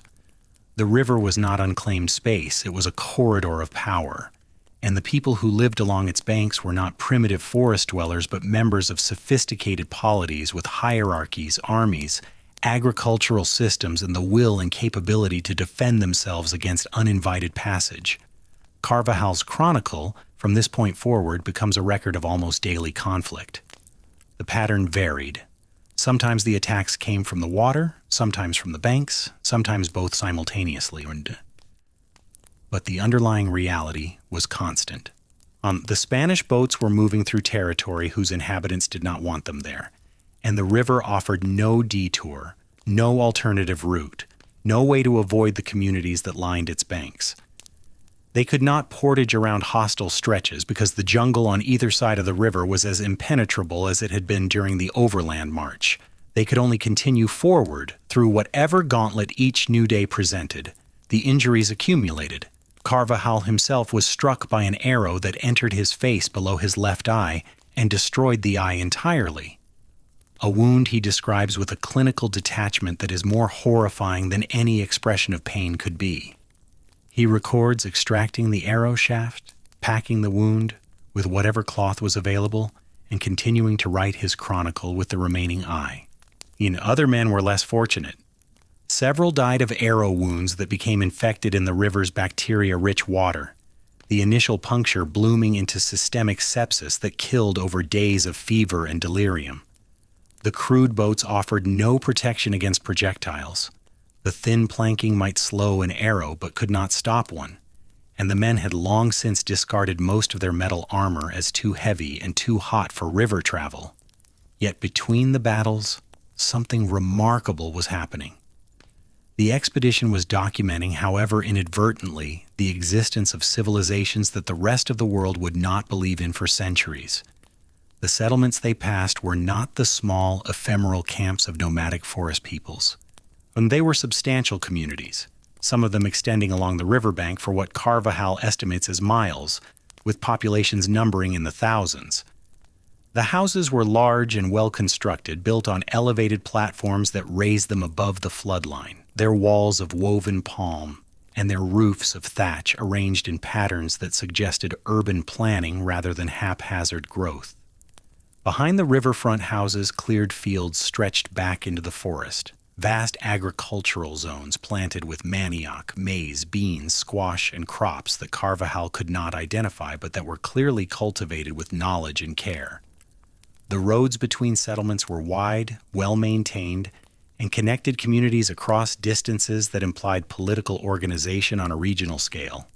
In several places, Carvajal describes what he calls roads that led into the interior, broad paths that disappeared from the riverbank into the forest toward what the friars speculated were inland cities even larger than the riverside communities.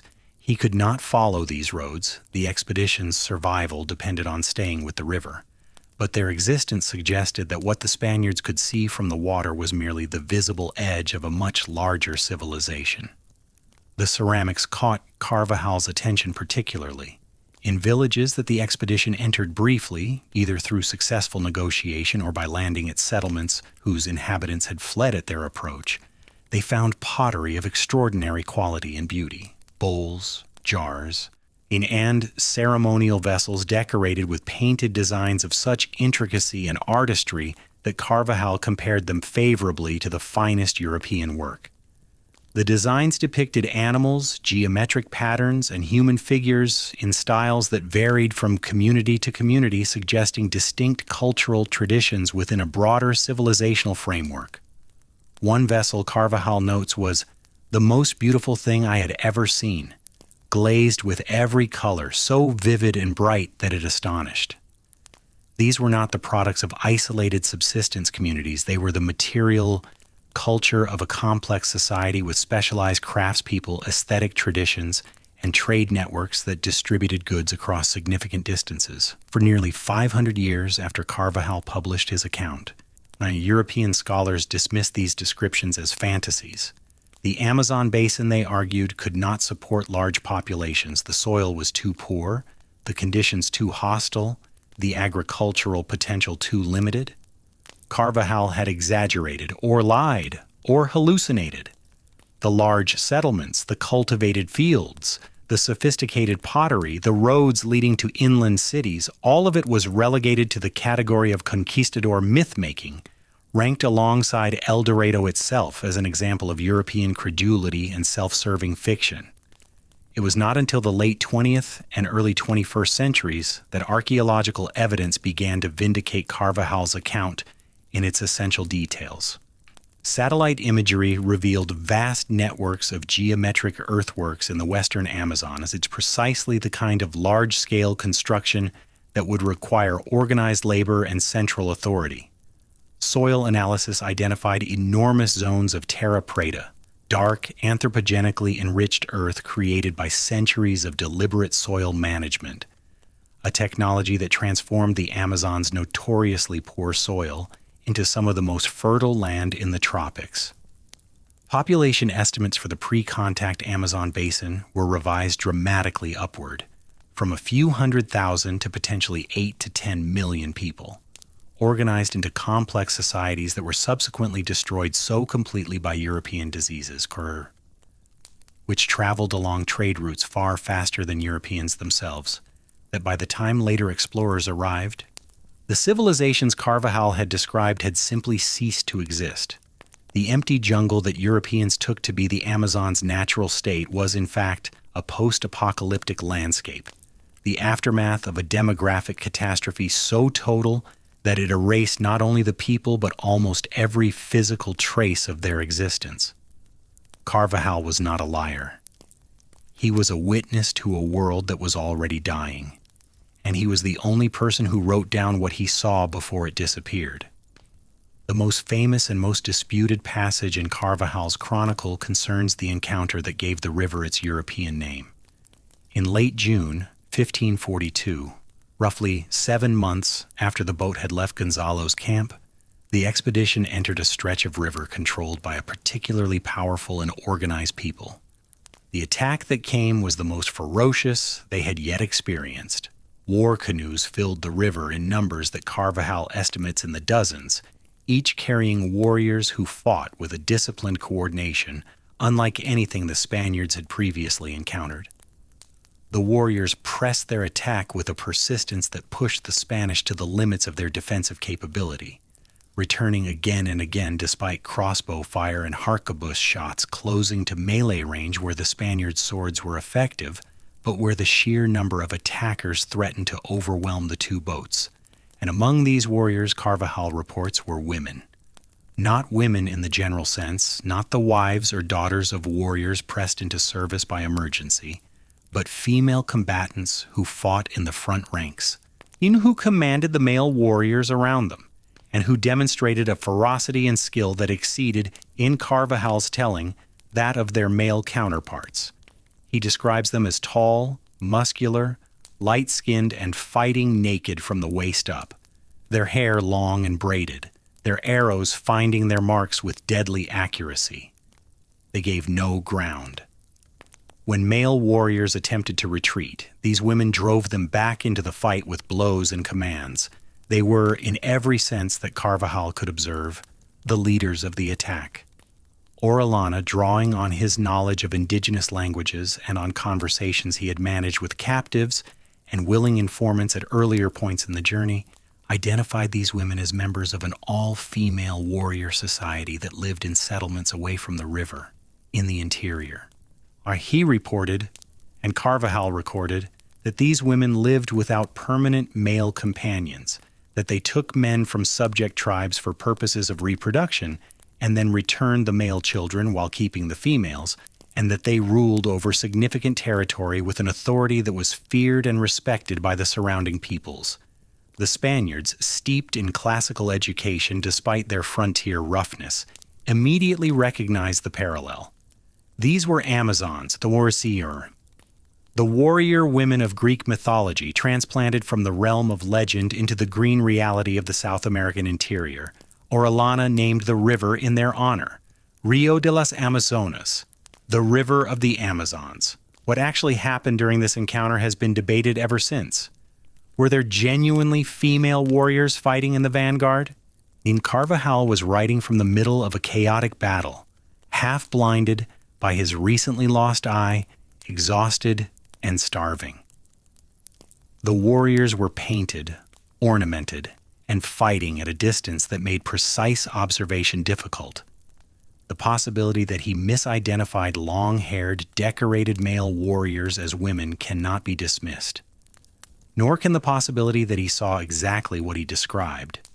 Many Amazonian indigenous societies did include women in combat roles, and the existence of matrilineal and matrilocal social structures in the region is well documented by later anthropological research.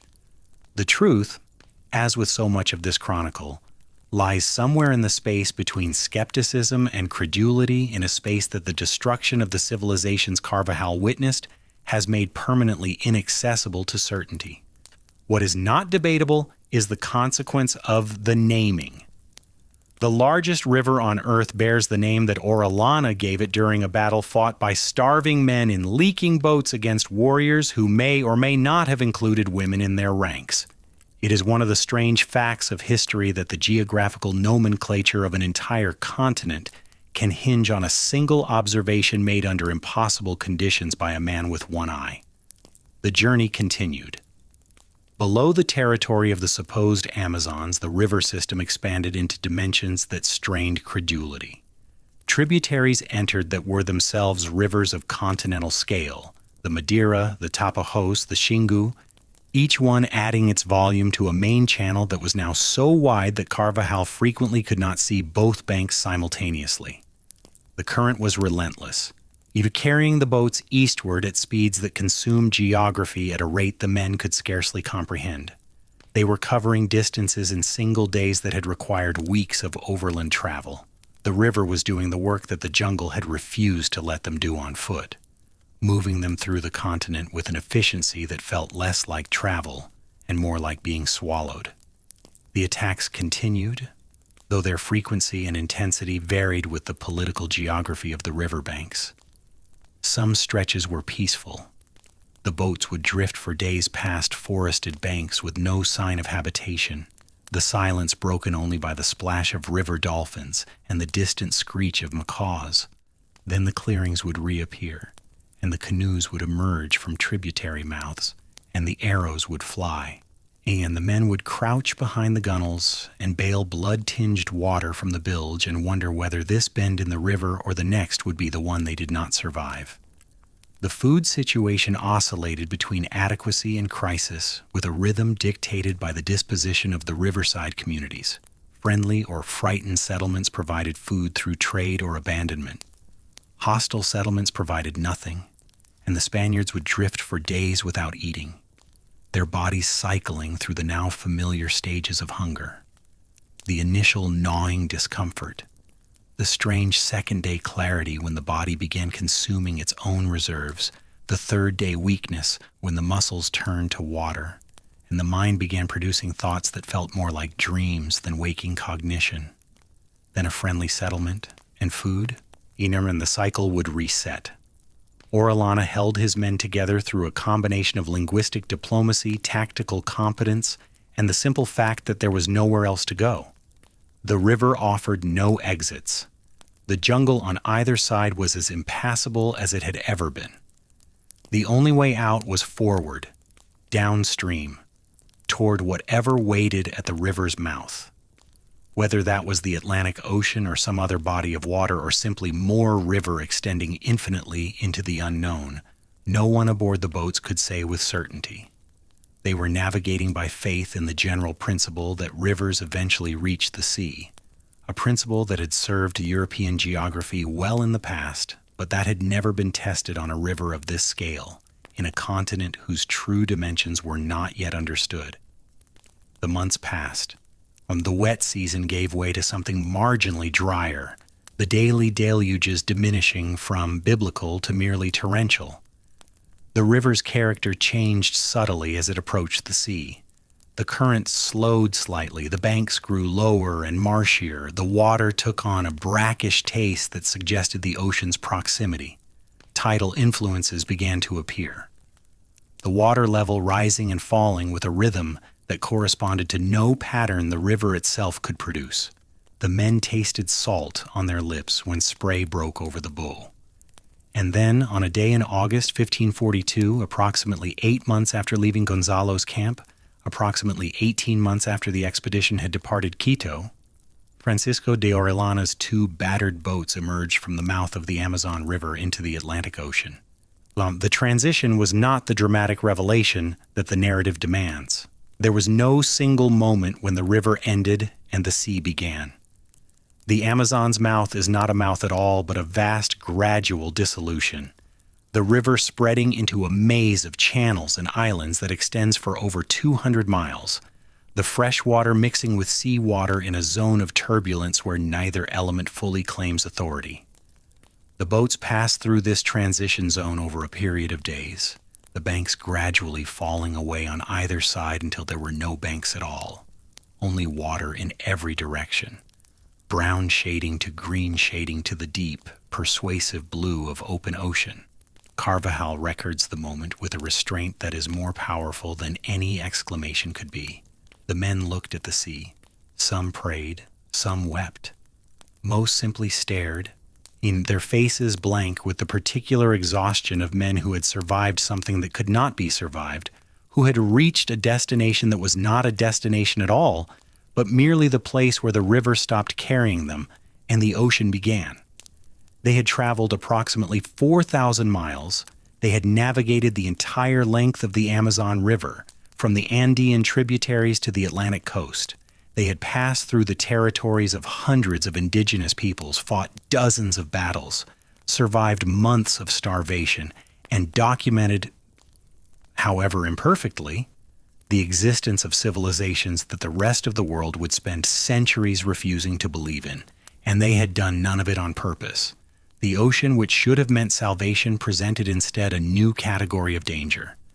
Orellana's 2 boats had been built for river travels and flat-bottomed, low-sided, designed to navigate current rather than withstand waves. The Atlantic swells that rolled toward the South American coast were modest by oceanic standards, but to vessels held together by horseshoe nails and tree resin, every wave was a structural argument that the boats were losing. Water sloshed over the gunwales with each swell. The seams, already compromised by 8 months of river travel, opened further under the lateral stresses of ocean movement. The men bailed constantly, their arms burning with fatigue, the water rising faster than they could remove it. Orellana turned the boats north, hugging the coast. He could not cross the open Atlantic. The vessels would not survive a single day out of sight of land. And in any case, they had no provisions for an ocean crossing, no navigational instruments beyond the sun and stars, and no clear idea of where on the vast curve of the South American coastline they actually were. Their best hope was to follow the coast northward toward the Spanish settlements in Venezuela and the Caribbean, trading or foraging for food along the way, keeping the land close enough to reach shore when the boats finally gave out.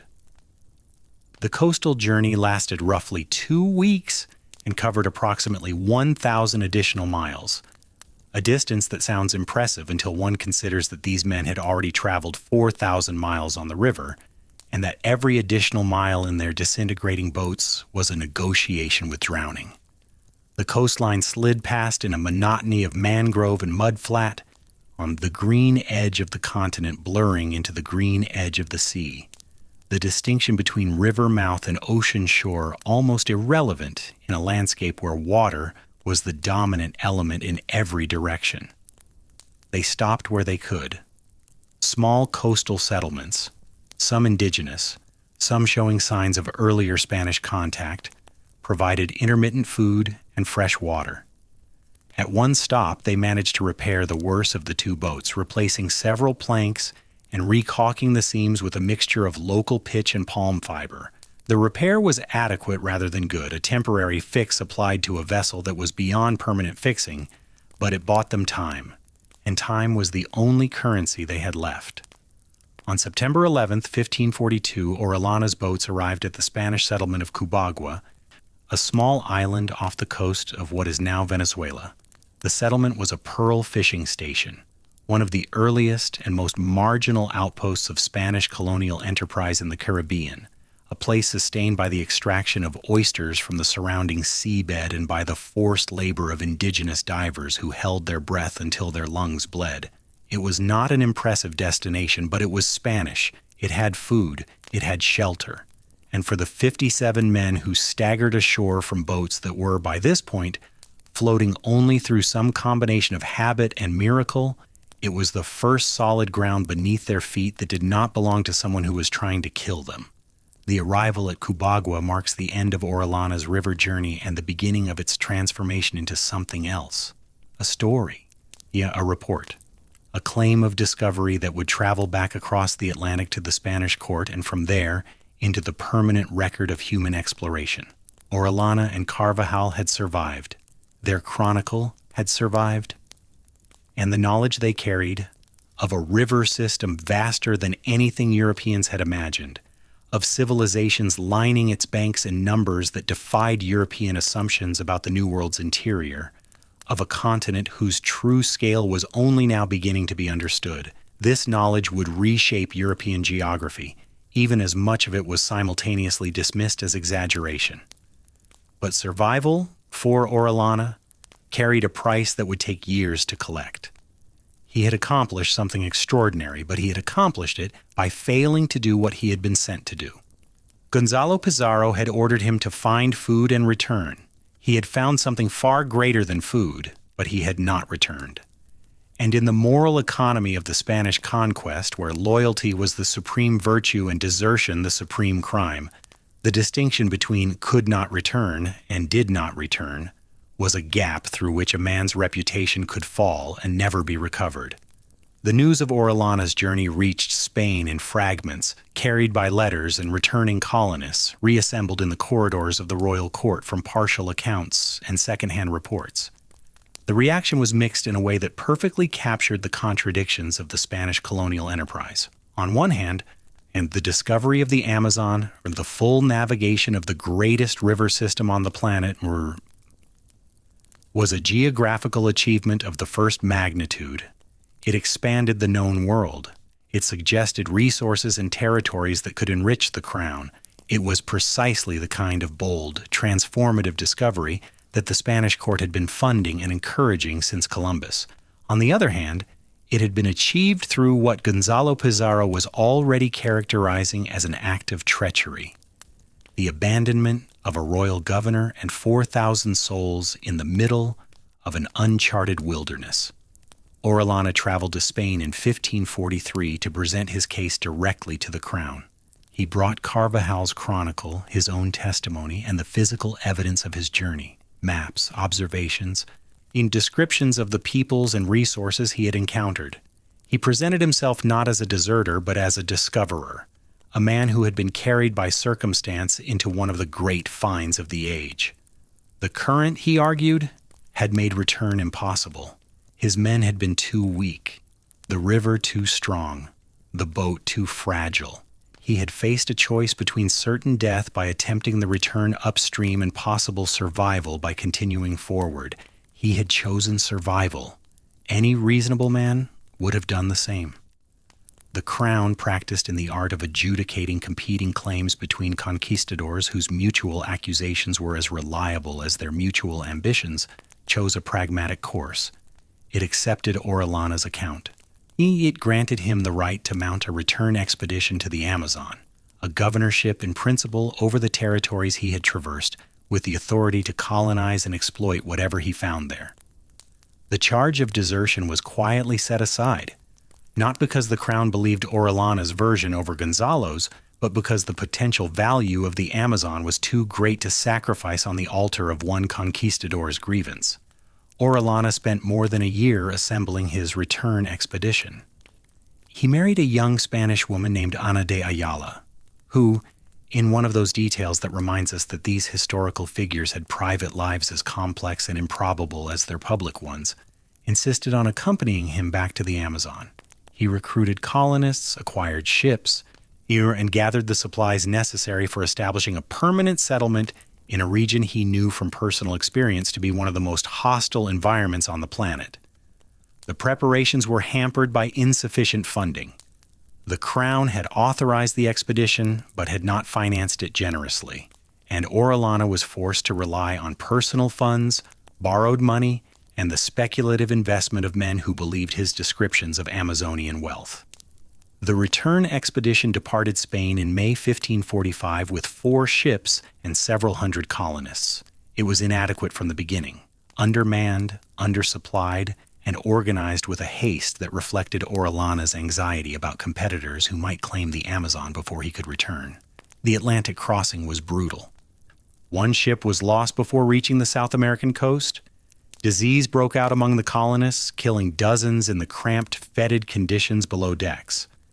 By the time the surviving vessels reached the mouth of the Amazon, the expedition had already been reduced to a fraction of its original strength.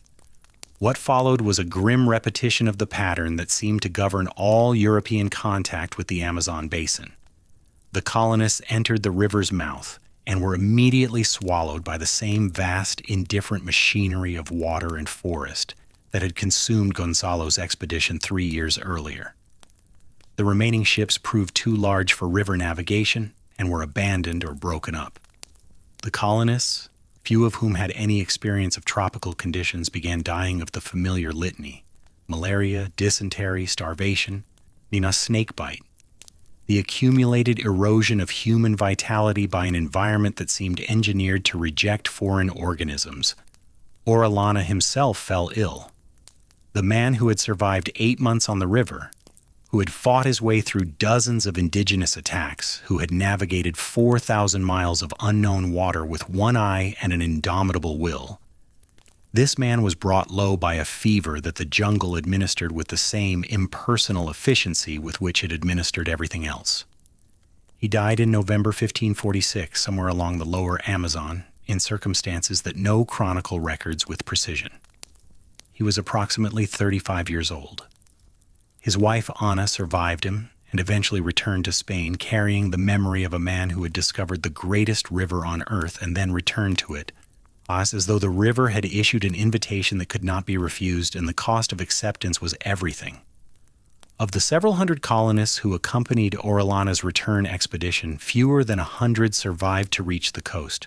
The Amazon had rejected its second European incursion with the same lethal thoroughness it had applied to the first. The pattern was beginning to suggest something more than bad luck or poor planning. The Amazon basin was not merely difficult. It was, for 16th century Europeans, fundamentally unconquerable. a landscape whose biological, geographical, and human defenses were so formidable that no force the Europeans could muster was capable of overcoming them. The civilizations that had flourished along the river for millennia had done so not by conquering the environment, but by adapting to it over thousands of years of accumulated knowledge. The Europeans, who arrived with the assumption that any landscape could be subdued by sufficient application of steel and will, discovered instead a landscape that was not impressed by either. Now let us return to Gonzalo Pizarro, whom we left in Quito in 1542, standing gaunt and hollow among the 80 survivors of his jungle expedition, receiving the news of his brother Francisco's murder. The Gonzalo Pizarro who emerged from the Amazon was not the same man who had entered it.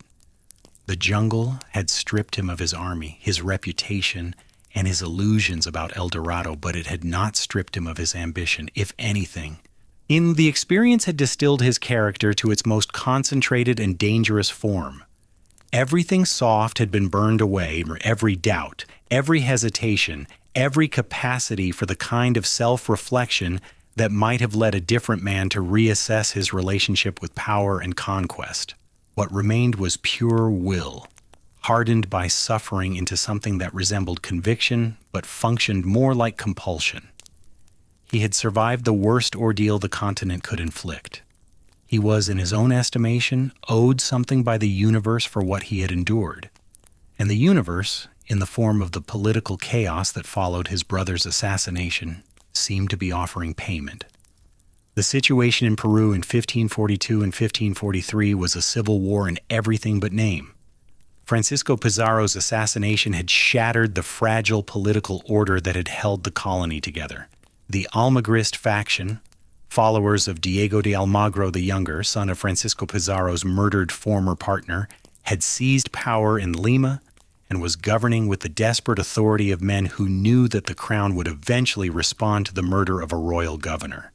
The Pizarrist faction, scattered and leaderless since Francisco's death, looked to Gonzalo as the surviving brother most capable of restoring the family's dominance. Meanwhile, the crown had dispatched Blasco Núñez Vela as the first viceroy of Peru, with instructions to implement the new laws of 1542, a set of reforms that threatened the very foundation of the conquistadors' power. The new laws were, by the standards of their time, a remarkably progressive piece of legislation. They prohibited the enslavement of indigenous people. They limited the encomienda system by preventing the inheritance of encomiendas, effectively ensuring that within a generation, the conquistadors' stranglehold on indigenous labor would dissolve. They mandated the gradual emancipation of enslaved indigenous persons and required that future Spanish settlements in the Americas be established without military conquest. The laws were the product of a years-long campaign by Bartolomé de las Casas, the Dominican friar whose relentless advocacy for indigenous rights had forced the Spanish crown to confront, however inadequately, the moral catastrophe of the conquest. For the conquistadors of Peru, the new laws were an existential threat. The encomienda system was not merely a source of wealth. It was the mechanism through which the entire colonial society functioned. Without the right to compel indigenous labor, the mines could not operate, the estates could not produce, the colonial economy would collapse, and the conquistadors who had risked their lives to conquer Peru would be left with titles to empty land that they could not work. The reaction among the colonial elite was predictable and unanimous. The new laws must be resisted by petition if possible, by force if necessary. Gonzalo Pizarro stepped into this political vacuum with the same directness that characterized everything he did. He declared himself governor of Peru, misclaiming the title as his brother's rightful successor and positioning himself as the champion of the conquistadors' rights against what he framed as the crown's unjust interference in colonial affairs. It was a remarkable transformation. A man who, just months earlier, had returned from the jungle as a broken survivor, now presenting himself as the leader of a colonial rebellion against the Spanish crown itself. The rebellion that followed lasted from 1544 to 1548 and represents one of the most extraordinary episodes in the history of the Spanish Empire. the only time that a colonial territory openly defied the crown's authority and, for a period, succeeded. Gonzalo's forces defeated and killed the Viceroy Núñez Vela at the Battle of Añequito in January 1546, making Gonzalo the de facto ruler of Peru and the most powerful Spaniard in the Americas. For 2 years, he governed the colony as an independent sovereign in all but name, issuing decrees, collecting taxes, dispensing justice, and maintaining an army loyal to his personal authority rather than to the distant crown. The irony was layered and bitter. The same man who had led 4,000 people to their deaths in pursuit of a golden city that did not exist was now ruling the richest territory in the Spanish Empire. The man who had been unable to find El Dorado was sitting atop the actual gold. The Potosi silver mines, the Andean treasures, the colonial infrastructure that produced more wealth in a single year than El Dorado's most extravagant imagining. The jungle had denied him his fantasy. Reality had handed him something far greater, and he was constitutionally incapable of holding it. Because Gonzalo Pizarro possessed every quality necessary for seizing power and none of the qualities necessary for keeping it. He could inspire soldiers, lead charges, endure suffering, and project the kind of personal authority that made men follow him into impossible situations. What he could not do was negotiate compromise, build alliances beyond his immediate circle, or recognize the difference between tactical victory and strategic success. He had won a battle against the viceroy. He had not won the war against the Spanish crown, which was a far larger and more patient adversary than any jungle or any rival conquistador. The crown's response came in the form of Pedro de la Gasca, a priest and royal administrator who was everything Gonzalo was not: patient, cunning, flexible, and possessed of an almost supernatural ability to read political situations and exploit the weaknesses of his opponents. La Gasca arrived in Peru in 1547 with no army of his own. What he carried instead were 2 weapons far more powerful than any military force: a royal pardon for any rebel who abandoned Gonzalo's cause, and a revocation of the most controversial provisions of the new laws, which removed the primary grievance that had driven the rebellion in the first place. With these instruments, La Gasca systematically dismantled Gonzalo's coalition, peeling away allies one by one, offering amnesty to men whose loyalty to Gonzalo was based on self-interest rather than conviction, and isolating the rebel governor until his army melted away like snow under an equatorial sun. The end came at the Battle of Jaquijahuana on April 9th, 1548. Gonzalo rode onto the field with an army that had, on paper, the numbers and position to contest the battle. In practice, the battle never happened. As the 2 forces drew up facing each other, Gonzalo's men began crossing the field to join La Gasca's side, not in 1s and 2s, but in entire companies, entire battalions, walking away from their commander with the calm deliberation of men who had calculated the odds and concluded that loyalty to a doomed cause was a luxury they could not afford. By the time Gonzalo understood what was happening, his army had disintegrated around him. He was captured without significant fighting, betrayed not by any single act of treachery, but by the collective recognition of his followers that his cause was lost. The trial was brief. The sentence was death. On April 10, 1548, one day after his capture, Gonzalo Pizarro was beheaded in the public square of Cusco, the same city that his brother Francisco had conquered, the former capital of the Inca Empire, the symbolic heart of Spanish power in South America. He was approximately 38 years old. The execution was staged as a public spectacle, a demonstration of royal authority reasserted over colonial rebellion. Gonzalo's head was placed in an iron cage and displayed in Lima as a warning to other potential rebels. His property was confiscated. His name was officially dishonored. The Pizarro dynasty, which had conquered an empire and reshaped a continent, ended in a public square with the sound of a blade and the silence of a crowd that had once cheered for the family name. Gonzalo is said to have met his death with the same physical courage that had characterized his entire life. The accounts describe a man who knelt at the block without trembling, who refused a blindfold, who spoke briefly about his service to the crown, and expressed no regret for the rebellion that had brought him to this end. Whether this composure represented genuine bravery, the numbness of a man who had been dying by degrees since the Amazon, or simply the Pizarro family's deeply ingrained inability to show weakness, the sources do not allow us to determine. What they do allow us to observe is the final irony of Gonzalo's life. A man who had survived the most lethal wilderness on earth, who had endured 18 months of starvation, disease, and despair, who had walked out of the jungle when 97% of those who entered it with him did not.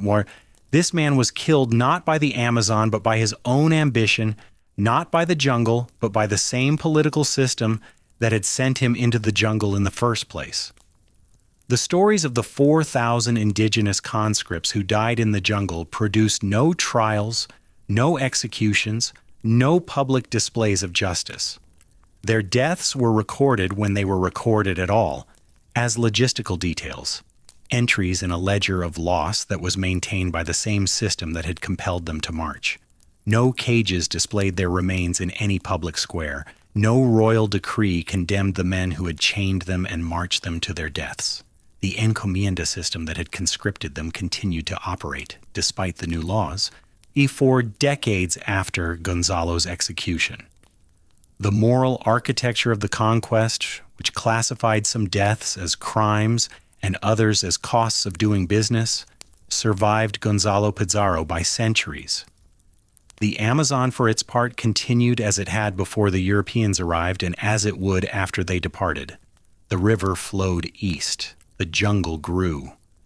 The communities that Carvajal had documented along the riverbanks continued to decline, ravaged by the diseases that European contact had introduced into their world: smallpox, measles, influenza, diseases against which populations with no prior exposure had no immunological defense.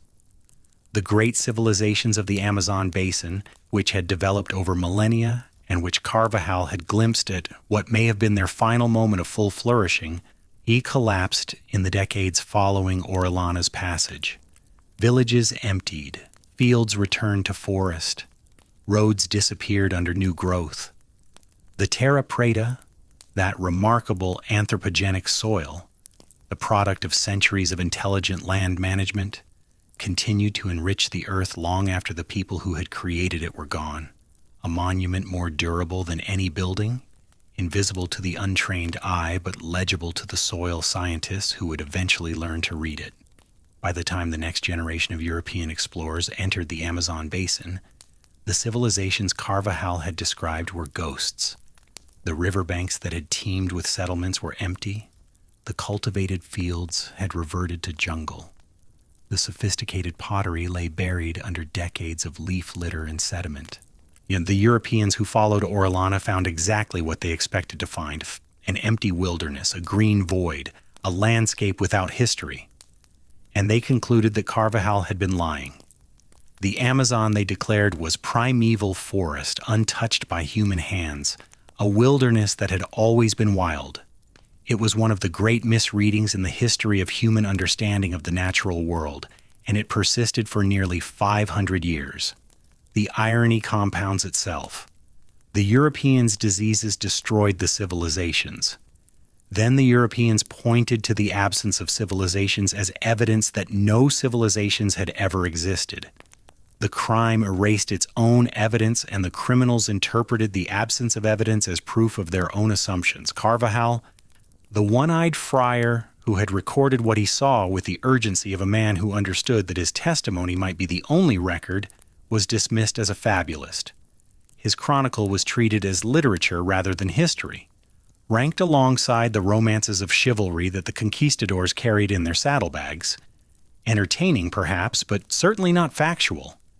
It would take satellite technology, soil chemistry, and a fundamental revision of archaeological methodology to prove that Carvajal had been telling the truth. The dark earth spoke when the friar's words were no longer trusted. The geometric earthworks, visible only from altitudes that no 16th century observer could have achieved, confirmed the existence of the organized societies he had described. The population models is built on epidemiological evidence and ecological analysis, produced numbers that matched his estimates more closely than anyone had expected. Carvajal's rehabilitation was posthumous by half a millennium, but it was thorough. The friar had recorded a world in the act of vanishing, and his record, once dismissed, became the key to understanding what had been lost. Gaspar de Carvajal himself survived the river journey, survived the coastal voyage to Cubagua, and eventually returned to Peru, where he spent the remaining decades of his life as a Dominican friar in Lima. He continued to refine and copy his chronicle, ensuring that multiple versions existed, a precaution that proved wise, since the original manuscript was lost and the text survives only through copies of varying completeness and reliability. He lived until approximately 1584. He dying in his 70s, a very old man by the standards of his century, having outlived Orellana by nearly 4 decades and Gonzalo Pizarro by 36 years. One wonders what he thought about during those long decades in Lima. This man who had seen the Amazon at the moment of its civilizational peak, who had lost an eye to an arrow fired by a warrior whose people would be extinct within a generation, who had watched from a leaking boat as the largest river on earth carried him through a world that the rest of Europe would refuse to believe in until the evidence became impossible to deny. He had one eye, and he had seen more than any man with 2. The story of Gonzalo Pizarro's search for El Dorado does not end with his execution in Cusco, nor with Orellana's death on the river that had made him famous, nor even with Carvajal's quiet decades in Lima transcribing the chronicle that no one believed. These are endings for individuals, and individuals, however extraordinary, are only the visible surface of forces that run far deeper and last far longer than any single human life. The story that began with 4,000 people walking into the jungle and 80 walking out is, at its deepest level, a story about what happens when a civilization built on the assumption of infinite expansion encounters a landscape that operates by entirely different rules, and about the consequences of that collision for everyone involved, conquerors and conquered alike, for centuries after the last survivor has turned to dust. To understand these consequences, we must first examine what the expedition revealed about the Amazon basin itself. Because the jungle that destroyed Gonzalo's army and nearly killed Orellana's crew was not the passive wilderness that European narratives would later construct. It was an active system, a biological engine of such complexity and scale that the 16th century mind lacked the conceptual vocabulary to describe it, and the 21st century mind is only beginning to comprehend it. The Amazon basin covers approximately 2.7 million square miles, an area larger than the entirety of Western Europe, and contains roughly 1/10 of all the species on Earth. Its river system discharges more fresh water into the ocean than the next 7 largest rivers combined. Its canopy produces a significant fraction of the world's atmospheric oxygen and drives weather patterns that affect rainfall on every inhabited continent. It is not a feature of the planet's ecosystem. It is one of the planet's ecosystems, a self-regulating entity whose internal processes operate on timescales and at magnitudes that dwarf any human intervention. The Spanish who entered this system in 1541 understood none of this. They could not have understood it. Their conceptual framework for the natural world was drawn from European experience, from landscapes that had been shaped by human activity for millennia, where forests were resources to be harvested, rivers were transportation corridors to be navigated, and wilderness was simply land that had not yet been put to productive use. The Amazon confounded every element of this framework. Its forests could not be cleared. They grew back faster than men could cut them. Its rivers could not be controlled. They flooded, shifted course, and rearranged entire landscapes with seasonal regularity. Its wilderness was not empty but full, saturated with life in quantities and forms that European taxonomy could not classify and European agriculture could not exploit. The failure of Gonzalo's expedition was not primarily a failure of leadership, though Gonzalo's decisions were catastrophic. It was not primarily a failure of supply, though the expedition was grotesquely undersupplied for the environment it entered. It was a failure of comprehension, a fundamental inability to understand that the Amazon basin was not an obstacle to be crossed on the way to something else, but an environment that demanded a completely different relationship between human beings and the natural world. The indigenous peoples who had built the civilizations Carvajal documented had understood this. They had not conquered the Amazon. They had negotiated with it, adapting their agricultural practices, their settlement patterns, their very social structures to the rhythms and requirements of a landscape that would not yield to force. The terra preta soils were the most visible evidence of this negotiation, a technology that worked with the jungle's biology rather than against it, enriching the earth through a process of controlled burning and organic composting that mimicked the forest's own nutrient cycling. The Spanish approach was the inverse. They brought an extractive model refined in the arid highlands of Extremadura and the stripped mountains of the Andes, a model that treated the natural world as a vault to be opened and emptied. When this model encountered the Amazon, the result was not conquest but annihilation. And the annihilation was mutual. The jungle destroyed the expedition. But the expedition, through the diseases it carried and the destruction it initiated, began a process that would destroy the jungle's human inhabitants with an efficiency that made Gonzalo's mortality rate look modest by comparison.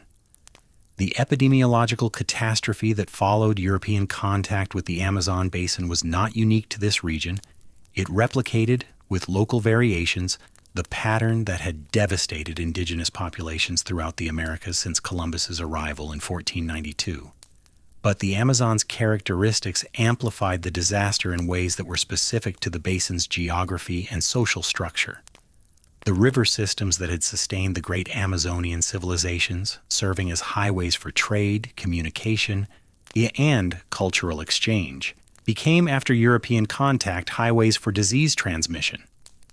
Smallpox, measles, and influenza traveled upstream and downstream along the same routes that had carried pottery, food, and diplomatic missions for centuries.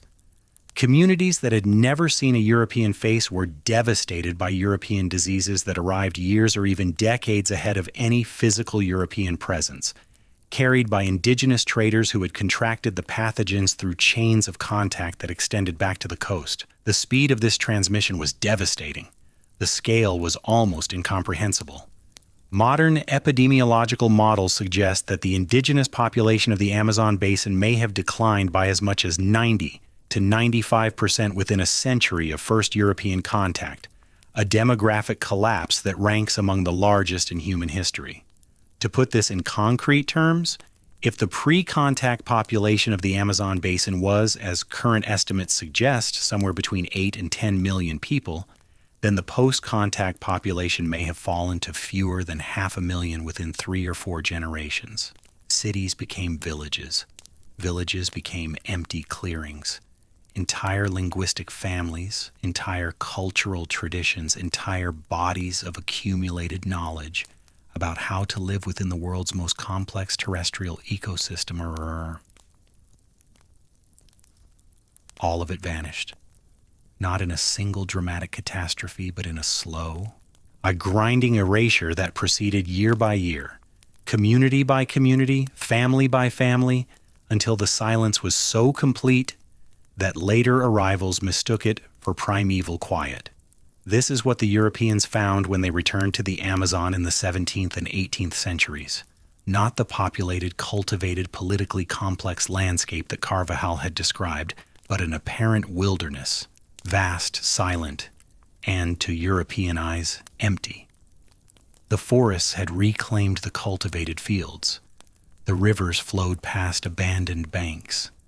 The great settlements were mounds of earth under secondary growth, their outlines invisible at ground level, their existence unsuspected until aerial photography and satellite remote sensing revealed them centuries later.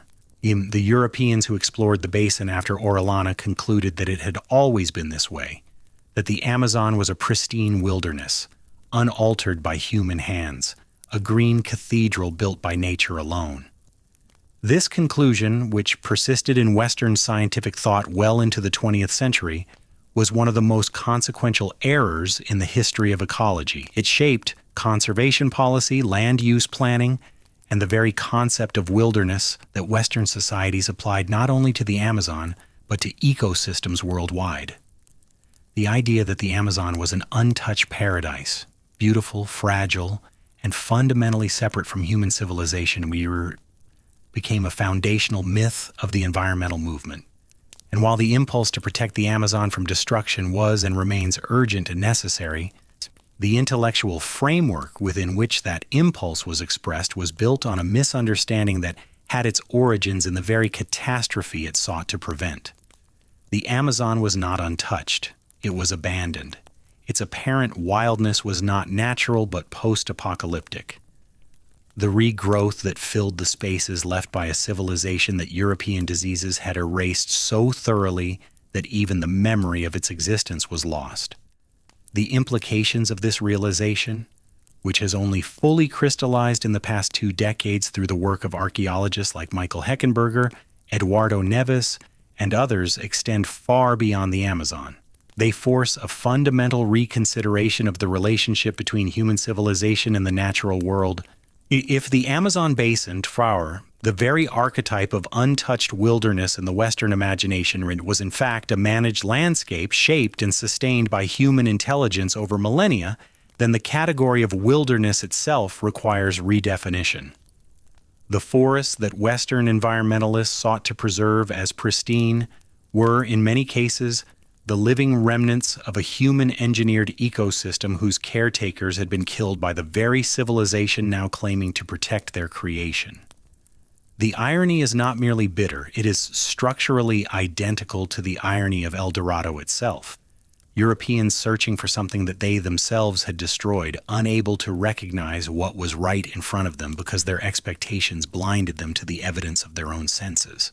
In this pattern, destruction, followed by misinterpretation, followed by belated recognition, is the deepest legacy of Gonzalo Pizarro's expedition, and it extends far beyond the specific story of one man's doomed search for a golden city.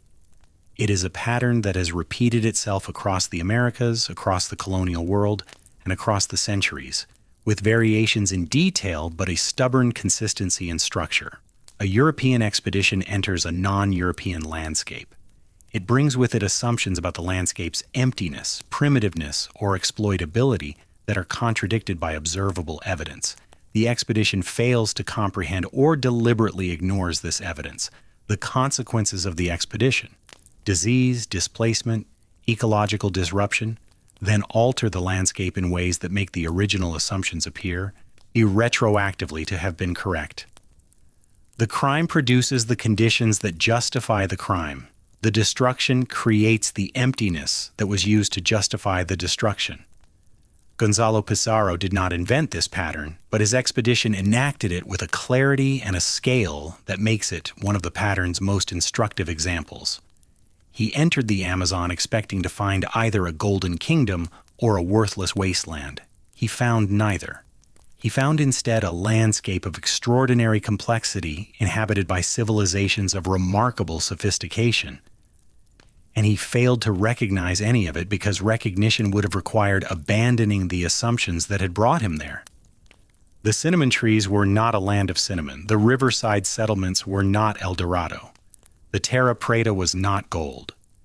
The accumulated wisdom of millennia of human adaptation to the world's most demanding environment was not a currency that the Spanish conquest could mint, value, or spend.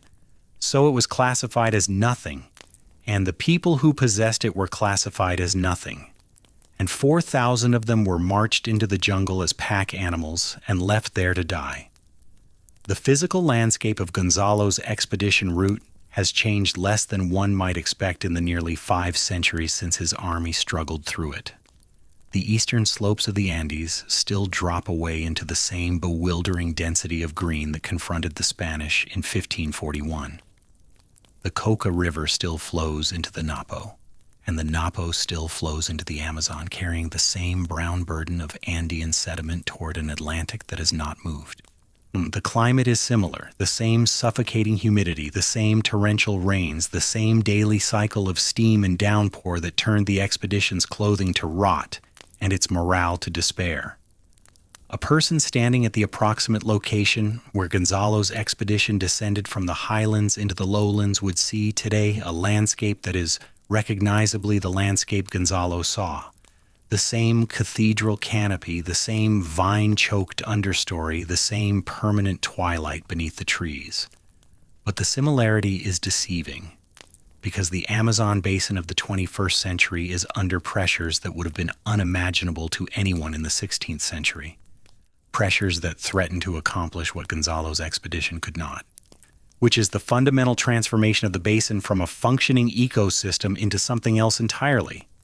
Deforestation, driven by cattle ranching, soybean cultivation, logging, and mining, has cleared approximately 17% of the Amazon rainforest since systematic measurement began in the 1970s, an area equivalent to the size of France. The rate of clearing has accelerated in recent decades, driven by global commodity markets, national development policies, and the persistent economic logic that treats standing forest as unproductive land and cleared land as productive. The fires that accompany this clearing have become one of the most visible symbols of global environmental crisis. Each dry season, satellite imagery reveals thousands of fires burning simultaneously across the basin. Their smoke plumes visible from space, their cumulative effect on atmospheric carbon dioxide measurable in global monitoring stations thousands of miles away. The burning is not accidental. It is deliberate, a method of land clearance that converts forest biomass into the ash that temporarily fertilizes the thin tropical soil, making it productive for a few years of agriculture before the nutrients are exhausted and the cycle moves on to the next section of standing forest. It is in a grim irony that Gonzalo Pizarro might have appreciated had he possessed the education to grasp it, an extractive approach to the landscape that replicates the logic of the conquest. Take what is valuable, discard what remains, move on to the next source.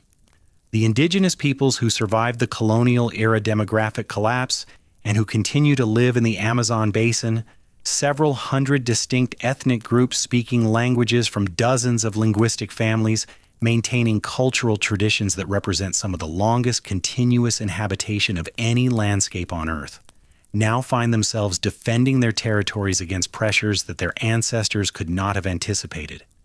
Illegal mining operations contaminate rivers with mercury. Logging roads open previously inaccessible forests to settlement and exploitation. Hydroelectric dams alter river systems that have flowed undisturbed since the last ice age. And the diseases continue, not the mass epidemics of the colonial era, but the steady erosion of health that results from contaminated water, disrupted food systems, beyond contact with pathogens against which small, isolated populations have limited immunological defense. These communities, which the Western world largely ignored for centuries, have in recent decades become the subjects of intense international attention, sometimes as objects of conservation concern, sometimes as symbols of environmental resistance, sometimes as inconvenient obstacles to development, and occasionally, though still too rarely, as sources of knowledge about how human beings can live within the Amazon basin rather than destroying it. The terra preta technology that sustained the pre-contact civilizations has become a subject of serious scientific research, with potential applications for agriculture in tropical regions worldwide. Indigenous land management practices, controlled burning, selective harvesting, our polyculture farming, are being studied as models for sustainable land use in an era when industrial agriculture's environmental costs are becoming increasingly difficult to ignore. The knowledge that Gonzalo Pizarro marched past without recognizing, that Carvajal documented without fully understanding that the colonial era nearly destroyed and the post-colonial era spent centuries denying. This knowledge is now recognized as one of the most valuable bodies of environmental understanding on the planet. The people who possess it are among the most effective guardians of the forest that remains. Studies have consistently shown that indigenous territories in the Amazon have lower rates of deforestation than adjacent, non-indigenous areas, including designated conservation areas managed by national governments. The communities that the conquest tried to erase have become, in the 21st century, the most reliable defense against the destruction of the ecosystem that sustained them. There is something almost unbearable in this trajectory. The people who were chained and marched into the jungle as disposable labor, whose deaths were recorded as logistical footnotes, whose civilizations were erased so completely that their existence was doubted for centuries, these people and their descendants now possess knowledge that the civilization which conquered them desperately needs. The extractive logic of the conquest applied at global scale through centuries of industrialization, it has brought the planet to a point where the sustainable practices of the peoples it displaced represent not merely an alternative approach, but possibly the only approach capable of preventing ecological catastrophe. The conquered have something the conquerors need. The question is whether the conquerors, or their descendants, or the global civilization that inherited their assumptions are capable of recognizing this fact in time and of responding to it with something other than the appropriation and extraction that characterized the original encounter. This is not a comfortable moral to draw from the story of 4,000 people walking into the jungle and 80 walking out. It would be more satisfying narratively to conclude with Gonzalo's execution, the neat symmetry of a man destroyed by the same ambition that drove him into the Amazon, or with Orellana's death on the river, the romantic tragedy of a discoverer consumed by his discovery, or with Carvajal's quiet vindication, the one-eyed friar proven right by satellite photographs taken 400 years after his death. These are clean endings shaped by the arc of individual lives, contained within the boundaries of a story that begins with departure and ends with return or death. But the Amazon does not offer clean endings. The river does not stop flowing because the men who named it have died. The forest does not stop growing because the civilizations that managed it have been destroyed. The consequences of what happened in 1541 and 1542 do not resolve into a moral that can be stated in a single sentence and then filed away. They compound. They proliferate. They branch and merge and flow forward through time like the river itself, carrying the sediment of the past into a future that is being shaped right now by decisions that echo the decisions Gonzalo Pizarro made when he chose to march 4,000 people into a landscape he did not understand. The golden kingdom that Gonzalo sought, El Dorado, the city of impossible wealth, the prize that justified 4,000 deaths, was never found because it never existed. But the search for it never stopped. It merely changed form. The 16th century search for a city made of gold became the 17th century search for slave labor, the 18th century search for rubber, the 19th century search for quinine, the 20th century search for oil and timber and arable land, and the 21st century search for rare earth minerals and carbon credits and whatever else the global economy decides the Amazon contains that can be converted into value. The object of the search changes. The structure of the search remains the same. A distant power decides that the Amazon basin contains something it wants. It sends people to extract that thing. The extraction damages the basin and the people who live in it. The distant power either does not notice the damage or classifies it as an acceptable cost. The cycle repeats. Gonzalo Pizarro would recognize this pattern.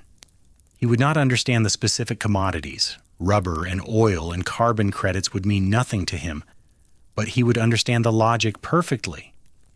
You heard a rumor of wealth. You assembled an expedition. You marched into the unknown. You took what you could and left the rest to rot. If the wealth turned out not to exist in the form you expected, you looked for a different form of wealth or you looked in a different direction, but you never questioned the fundamental premise that the landscape existed to be exploited and that the people within it existed to serve the exploitation. This premise was the true El Dorado. Not a golden city, but a golden assumption. A belief so deeply embedded in the culture of conquest that it survived the failure of every specific quest it motivated and continued to generate new quests. New expeditions, new columns of men marching into the green darkness with the unshakable conviction that what they sought was real, was findable, was theirs by right. The 4,000 indigenous conscripts who died in Gonzalo's expedition are not commemorated by any monument. Their names were not recorded. Their communities of origin were not documented with sufficient precision to identify which villages lost sons and daughters and parents and spouses to Gonzalo's dream. They exist in the historical record as a number, 4,000, and as a set of categories: porters, laborers, guides, servants. They were the infrastructure of the expedition, the human machinery upon which the entire enterprise rested.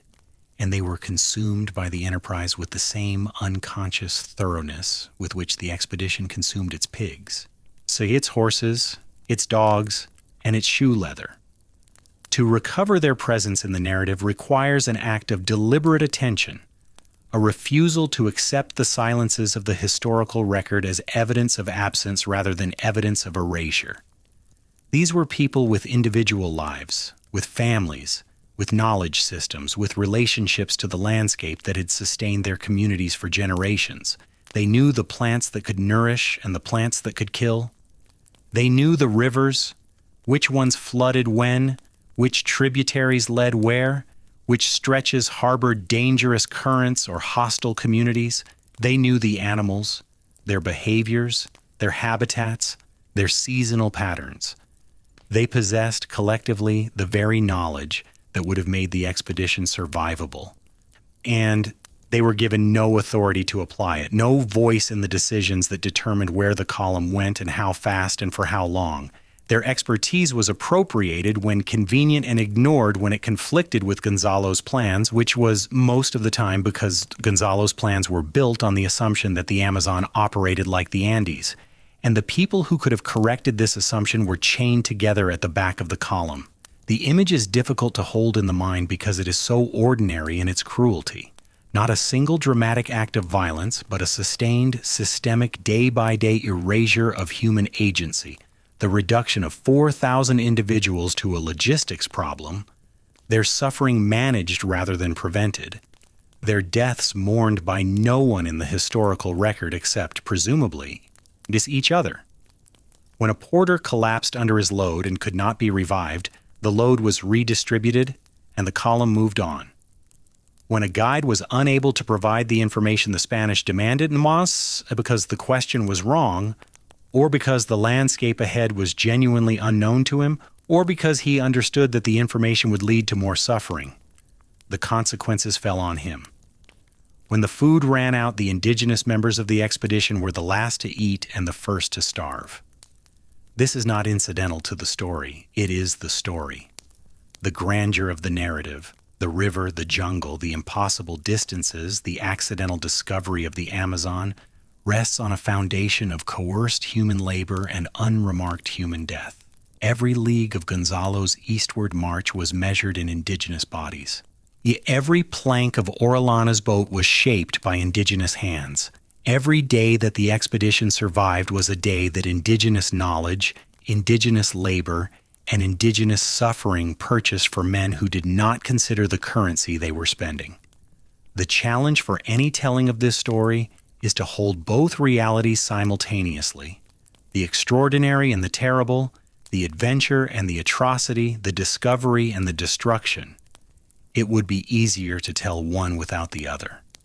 A pure adventure narrative would celebrate the journey, marvel at the river, admire the endurance of the survivors, and treat the indigenous deaths as the background noise of a dramatic foreground. A pure moral narrative would condemn the expedition, catalog its crimes, and dismiss the discovery as the incidental byproduct of a genocidal enterprise. Neither approach would be honest. The truth is that the expedition was both simultaneously an astonishing journey of exploration and a sustained act of mass cruelty, and that these two aspects are not contradictions but components of a single historical reality that refuses to be simplified. Gonzalo Pizarro, in the end, found exactly what he was looking for, not in the form he expected, not a golden city, not a land of cinnamon, not the material reward that he believed the New World owed him, but in the deeper form that El Dorado had always represented. He was looking for transformation. He was looking for a force powerful enough to change what he was, to elevate an illegitimate son of a minor Spanish officer into something greater, something permanent, something that history could not ignore. Or the Amazon gave him this transformation, though not the one he wanted. It transformed him from a governor into a survivor, from a commander into a cautionary tale, from a conqueror into a man conquered by the landscape he tried to subdue. And then his own ambition completed the transformation that the jungle had begun, converting him from a survivor into a rebel, and from a rebel into a corpse in the public square of Cusco, his head in a cage, his dynasty finished, his name attached forever to one of the most catastrophic failures of judgment in the history of exploration. Orellana found transformation too. He entered the river as Gonzalo's subordinate, a lieutenant sent on an errand, and emerged from it as the man who had navigated the Amazon Excel. A discoverer whose name would be remembered long after the expedition that had spawned his journey was forgotten by everyone except specialists. His transformation was accidental, unwilled, the product of a river current too strong to resist and a set of circumstances too desperate to permit the luxury of following orders. He became great not by choosing greatness, but by being unable to choose anything else. The river made the decision for him, and in doing so, gave him the only form of immortality available to men of his era. A place on the map, a name in the chronicles, a story that would be retold for centuries by people who had never seen the brown water that carried him to the sea. And Carvajal found his transformation in the act of witness, the one-eyed friar, scribbling in a leaking boat with an arrow wound suppurating beneath a makeshift bandage, created the only contemporaneous record of a world that was about to vanish. His chronicle, imperfect, biased, limited by the circumstances of its composition and the assumptions of its author, nevertheless preserves details that no other source contains. The pottery he described, the settlements he counted, the agricultural fields he noted, the warriors whose arrows he felt in his own flesh, all of this would have been lost without his pen. The transformation the Amazon worked on Carvajal was the transformation of a participant into a witness, and of a witness into the sole repository of knowledge that an entire hemisphere would need 500 years to rediscover. Now, the river itself became the subject of transformation in the centuries that followed, though not in the way that Orellana or Carvajal would have understood. The Amazon that entered European consciousness after Orellana's voyage was not the Amazon that existed. It was a projection, a screen onto which successive generations of Europeans cast whatever anxieties, fantasies, and imperial ambitions happened to preoccupy them at the time.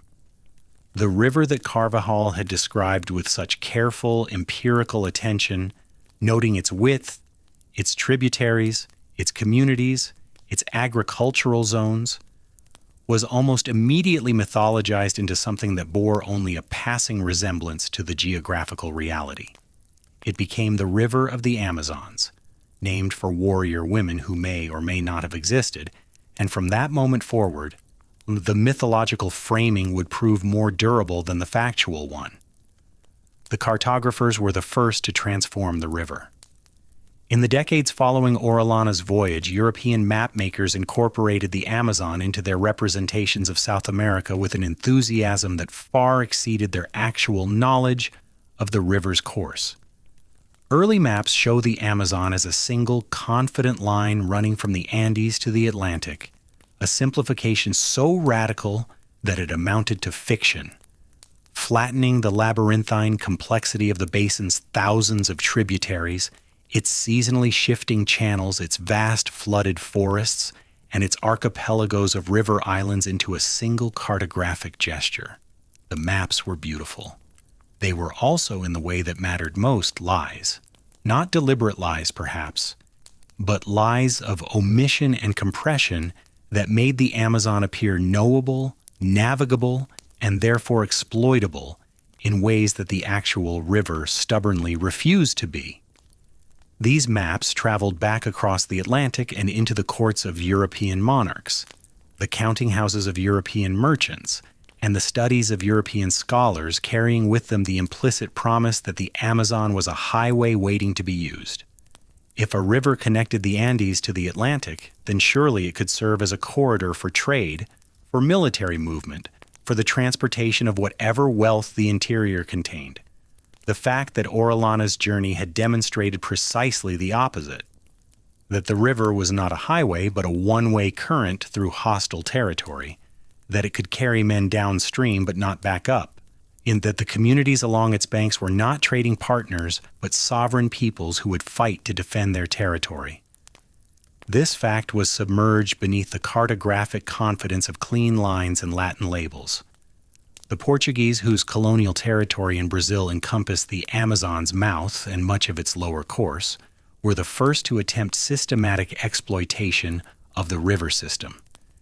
Beginning in the early 17th century, Portuguese expeditions, smaller, more tentative, and generally less catastrophically ambitious than Gonzalo's, began pushing upstream from the Atlantic coast, establishing small trading posts and mission stations along the lower and middle Amazon. These expeditions were motivated less by the dream of golden cities than by the more pragmatic desire for what the Portuguese called drogas do sertão, the drugs of the backlands, a category that included cinnamon bark, clove, vanilla, cacao, Brazil nuts, turtle oil, and a dozen other forest products that could be harvested, transported downstream, and sold in European markets at considerable profit. The irony of this commerce would not have been lost on Gonzalo Pizarro had he lived to witness it. The land of cinnamon that he had crossed the Andes to find, the legendary forest of spice trees that was supposed to rival the riches of the Asian trade, did eventually yield cinnamon and clove and vanilla and dozens of other valuable products, but it yielded them slowly in small quantities, through patient extraction rather than wholesale conquest, and the profits, while real, were modest compared to the fantasies that had launched the original expedition. The Amazon's wealth was not the concentrated, seizable wealth of a gold mine or a ransom room. It was diffuse, distributed across millions of square miles of forest, embedded in biological systems that required knowledge and patience to exploit sustainably. It was, in other words, precisely the kind of wealth that the conquest model was least equipped to recognize and least capable of extracting without destroying. The mission stations that the Portuguese and later Spanish Jesuits established along the Amazon's tributaries represented a different model of European engagement with the basin, one that was, in its own way, as destructive as the conquest, even though its destruction was cultural rather than physical. The missionaries gathered dispersed indigenous communities into concentrated settlements called reducciones, where they could be more efficiently Christianized, administered, and not incidentally, taxed. The reduction process tore communities away from the territorial knowledge that had sustained them for generations, the specific understanding of which stretches of river yielded the best fish at which seasons, which sections of forest produced the most nutritious palms, which soils would support cultivation and which would not. Concentrated in mission settlements, fed on a monotonous diet of manioc and whatever fish the missionaries could organize, stripped of their ceremonial practices and their languages and their names, indigenous people experienced a second wave of destruction that completed what disease had begun. Not extinction in most cases, but a thoroughgoing erasure of the cultural systems that had made the pre-contact Amazon civilizations possible. The knowledge went with the people. The terra preta technology, that extraordinary system of soil enrichment that had supported dense populations in a region whose natural soils were among the poorest on Earth, was not written down because the people who practiced it did not write. It was stored in practice, in the daily decisions of farmers who understood intuitively which combinations of charcoal, bone, pottery sherds, and organic matter would transform sterile laterite into rich, productive earth. When those farmers died, or were relocated, or were forbidden from practicing their traditional agriculture by missionaries who considered indigenous farming techniques primitive and sinful, the knowledge died with them. The soils they had created continued to exist. Terra preta is remarkably persistent, maintaining its fertility for centuries after the people who made it have gone, but the ability to create new terra preta was lost. The product outlived the process. The monument outlived the builders. This pattern of knowledge loss repeated itself across every domain of indigenous expertise. The botanical knowledge that had identified and cultivated hundreds of useful plant species was reduced, in the mission settlements, to the cultivation of a handful of crops that the missionaries recognized. The navigational knowledge that had allowed indigenous peoples to traverse the river system's complexity, to read the currents, to identify the channels, to predict the floods, to navigate the vast flooded forests that the seasonal rains created, was replaced by European navigational methods that were effective on open water but nearly useless in the Amazon's labyrinthine interior channels. The zoological knowledge that had sustained hunting and fishing practices calibrated to the seasonal rhythms of animal populations was dismissed as superstition and replaced with European methods that were both less effective and more destructive. What was lost, in aggregate, was nothing less than the accumulated intellectual capital of a civilization that had spent thousands of years learning to inhabit the most biologically complex terrestrial environment on the planet. The loss was not dramatic.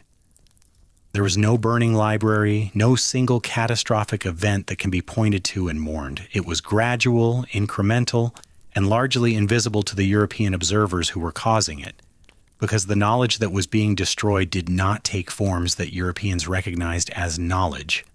It was not written in books. It was not housed in institutions. It was not expressed in the vocabulary of European natural philosophy. It existed in the daily practices of communities, in the stories told around evening fires, in the songs sung during planting and harvest, in the hands of women who knew which plants healed and which plants harmed, in the eyes of fishermen who could read the river's surface the way a European scholar read a printed page.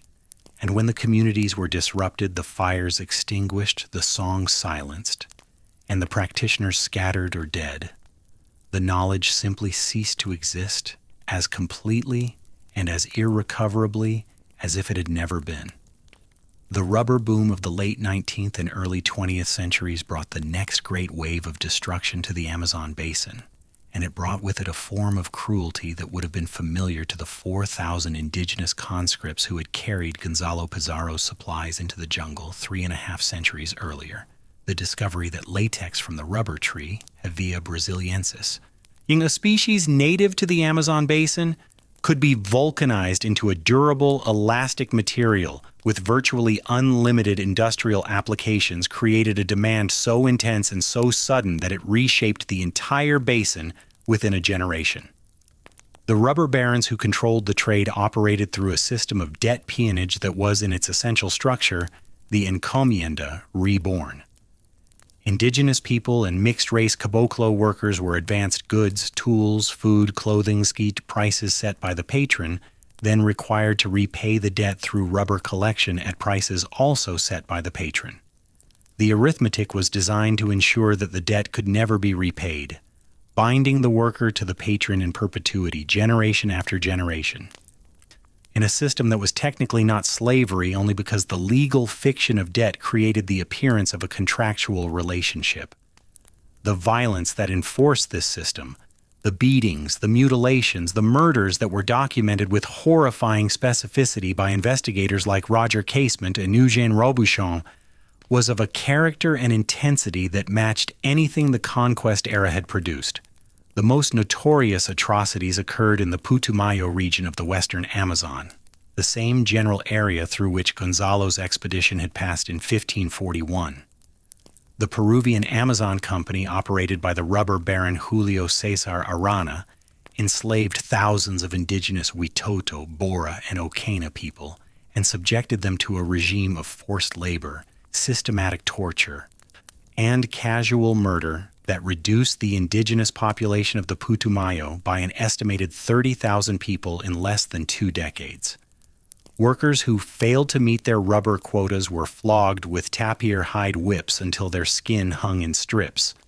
Those who attempted escape were hunted with dogs, the same tactic the conquistadors had employed, and the punishments inflicted upon recaptured workers were designed, like their colonial predecessors, to make the risk of flight seem worse than the certainty of continued enslavement. Casement, the Irish-born British consul who investigated the Putumayo atrocities and published his findings in 1912, described scenes that read like dispatches from the 16th century translated into modern English. The parallels were not coincidental, they were structural. The rubber boom operated through the same logic that had driven the conquest.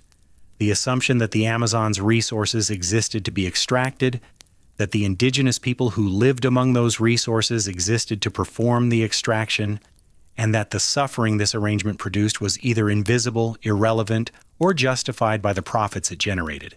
The technology changed. Rubber trees instead of gold mines, Winchester rifles instead of crossbows, steamships instead of caravels.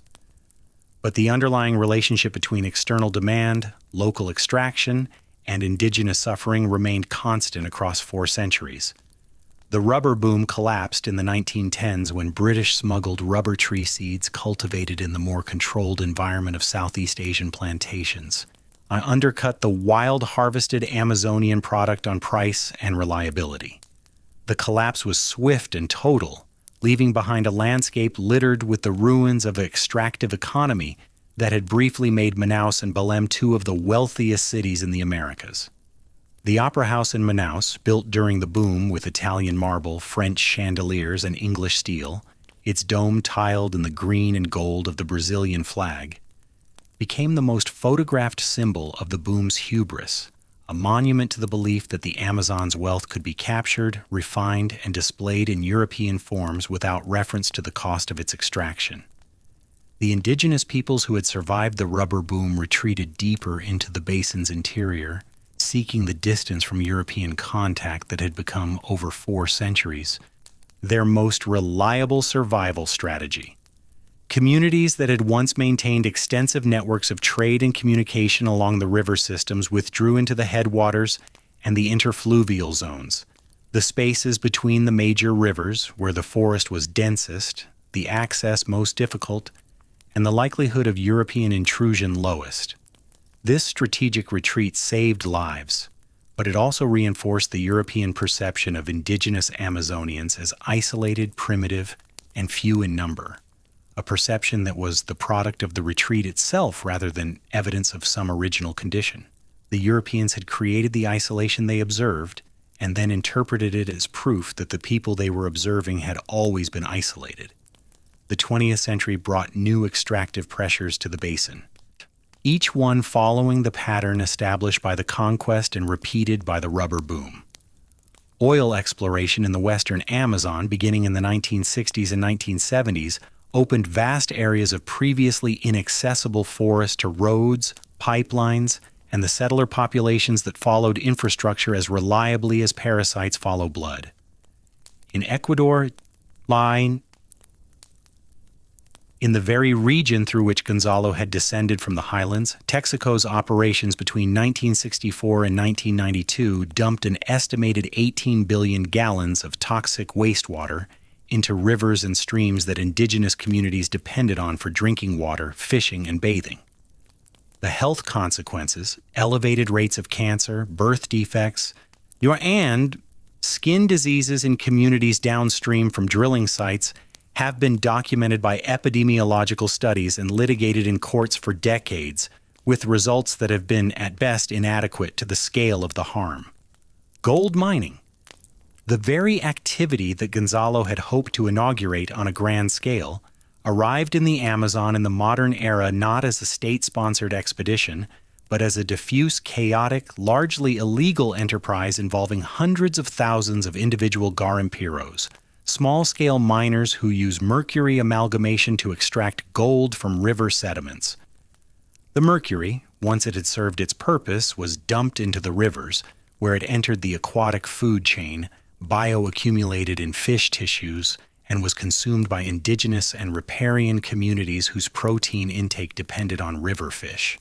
Mercury poisoning, a condition whose symptoms include neurological damage, kidney failure, and developmental disorders in children became endemic in communities downstream from mining operations, adding a new entry to the catalog of harms that the search for Amazonian gold had inflicted on the basin's inhabitants since the 16th century.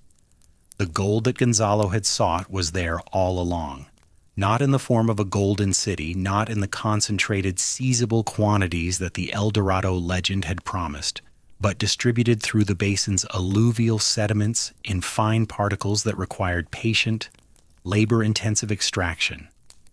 The garimperos who worked the river gravels in the late 20th century were, in a sense, Gonzalo's direct successors, men driven by the same dream of transformative wealth and willing to endure extraordinary hardship in pursuit of it, and oblivious or indifferent to the damage their pursuit inflicted on the landscape and the people around them. The scale was different. The technology was different. The nationality of the prospectors was different. But the essential transaction securing human suffering exchange for mineral wealth, the environment degraded in the process, the indigenous inhabitants bearing the greatest cost for the smallest benefit, was identical to the transaction that Gonzalo had attempted in 1541. Each new extractive cycle left the basin slightly more damaged, slightly more fragmented, slightly less capable of sustaining the biological and cultural diversity that had characterized it before European contact. Nor. The damage was cumulative in a way that no single generation of exploiters could fully perceive, because each generation encountered a basin that had already been diminished by its predecessors and took that diminished state as the baseline against which to measure its own impact. The rubber barons of the 1890s did not know what the Amazon had looked like before the colonial-era epidemics. The oil companies of the 1970s did not know what it had looked like before the rubber boom. The soybean farmers of the 2000s did not know what it had looked like before the oil roads opened the forest to settlement. Each generation's destruction was measured against a baseline that was itself the product of prior destruction, creating a phenomenon that ecologists would later call shifting baseline syndrome, the gradual, generational forgetting of what a healthy ecosystem looks like, until the degraded state comes to seem normal and the original state becomes literally unimaginable. Carvajal's chronicle in this context acquires a significance that far exceeds its value as a historical document. It is a baseline. It is a record of what the Amazon basin looked like at the last moment before European contact began the process of transformation that continues today. The settlements he described, the populations he estimated, the agricultural systems he noted, the biodiversity he observed, all of this constitutes a snapshot of a functioning ecosystem at the peak of its human-managed complexity. Taken by a man who did not understand the significance of what he was recording, but who recorded it faithfully enough that modern scientists can use his observations as data points in the reconstruction of the pre-contact Amazon.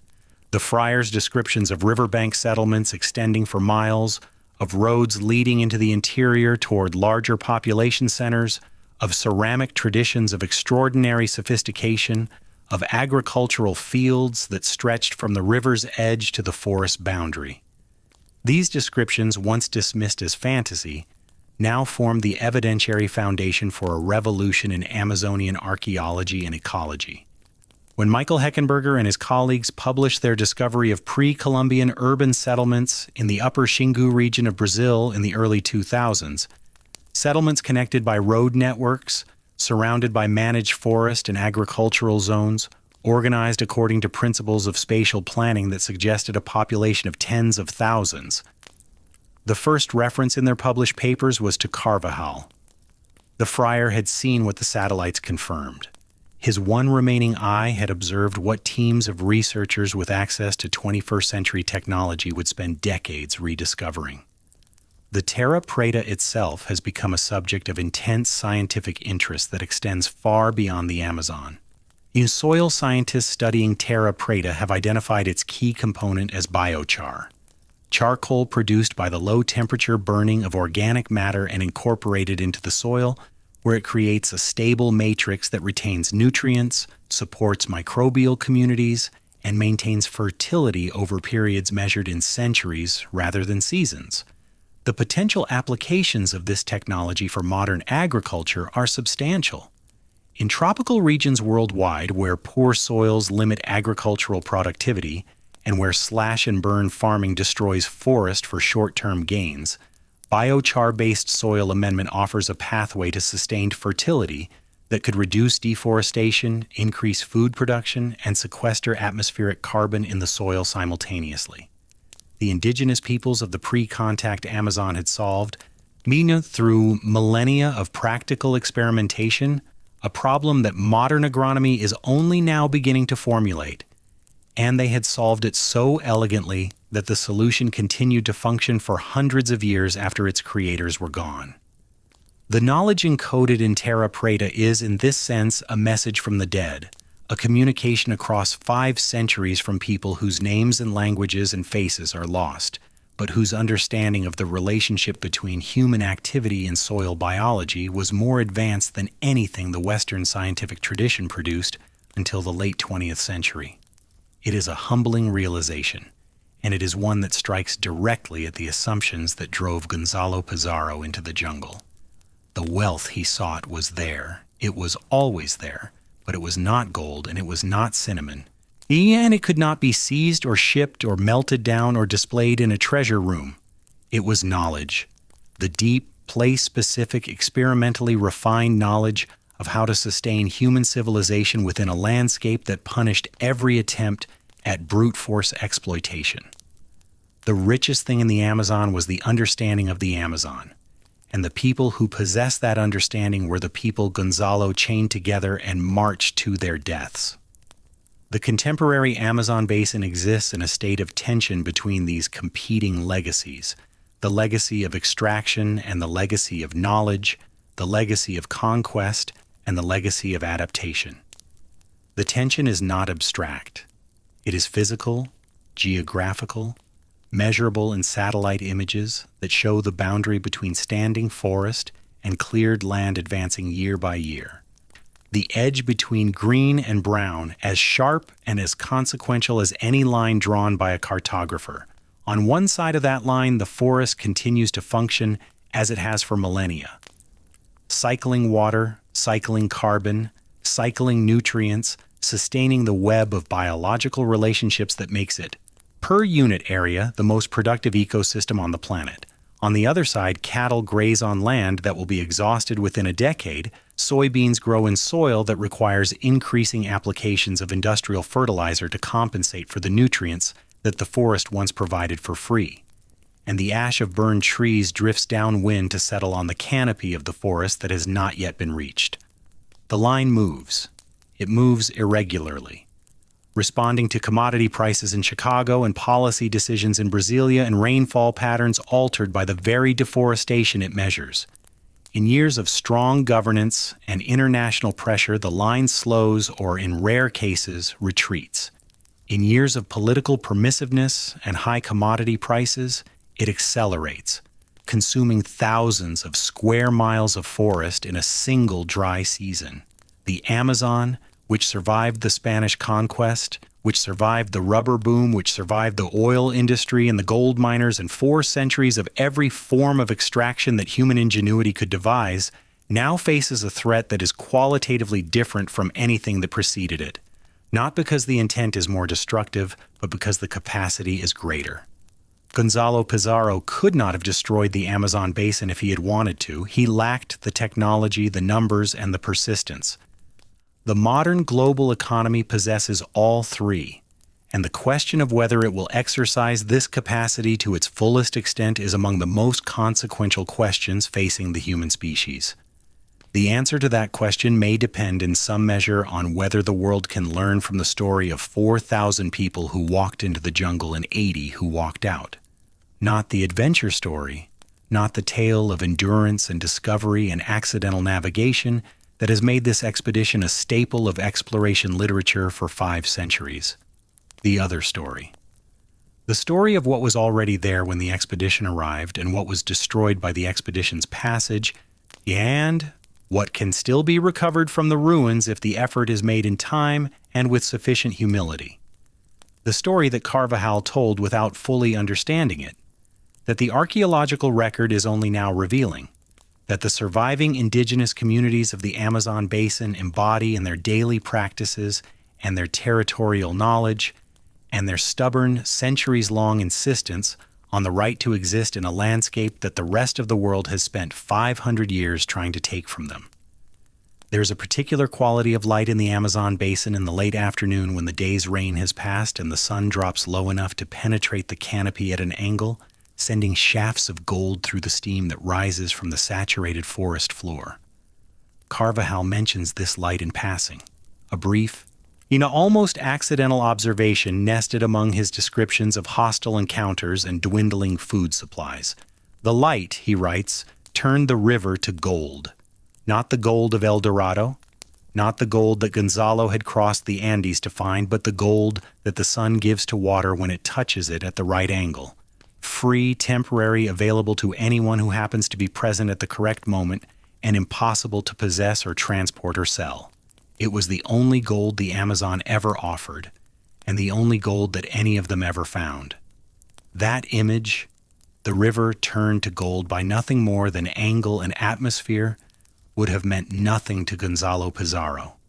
He would have looked at it and seen only water, only the medium through which his boat had disappeared, and only the substance that stood between him and the treasure he believed was his by destiny.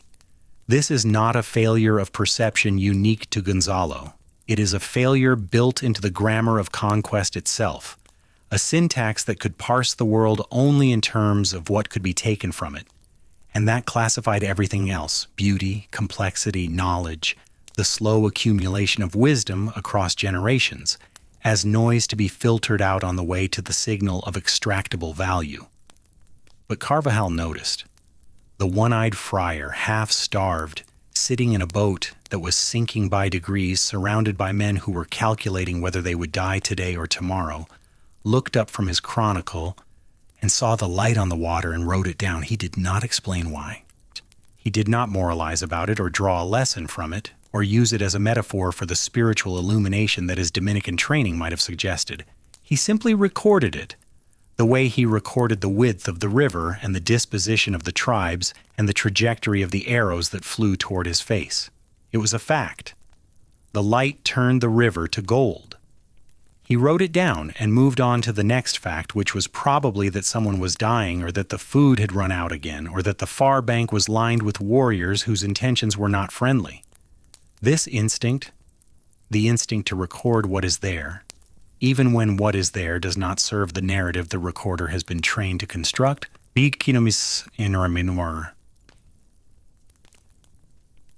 is what makes Carvajal's chronicle something more than a colonial document, where it is an act of witness that exceeds the witness's own understanding of what he is witnessing. Carvajal did not know that the settlements he described would be cited in archaeological papers 5 centuries later. He did not know that the cultivated fields he noted would become evidence in a debate about pre-Columbian population densities. He did not know that the pottery he admired would be recovered from excavation sites and confirmed to match his descriptions in their sophistication and artistry. He did not know any of this because he could not have known it. The intellectual frameworks that would make his observations significant did not yet exist. He was writing for his own time, for the Spanish court, for the Dominican order, for the God he believed was watching his suffering and recording it in a ledger more permanent than any human chronicle. And yet the chronicle survived, and the things he wrote down in it survived, and the significance of those things grew with each passing century as the world slowly, painfully, developed the capacity to understand what he had seen. There is a lesson in this that extends beyond the specific history of the Amazon, though it is rooted in that history as deeply as the roots of the forest kapok trees are rooted in the terra preta that dead civilizations created. The lesson is about the value of paying attention, of recording what is actually present rather than what one expects or hopes to find. Gonzalo Pizarro entered the Amazon looking for El Dorado and found nothing, because the thing he was looking for did not exist, and the things that did exist were invisible to a mind calibrated exclusively for gold.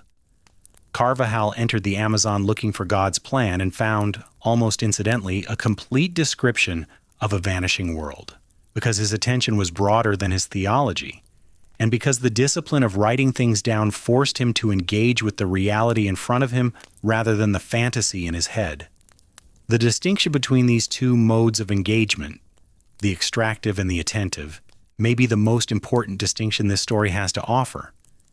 It is a distinction that operates at every scale from the individual to the civilizational, and it produces consequences that are visible across centuries. Gonzalo's extractive mode produced 4,000 deaths and a failed expedition. Carvajal's attentive mode produced a document that is still generating knowledge 500 years after it was written. The relative value of these two contributions was invisible in 1542.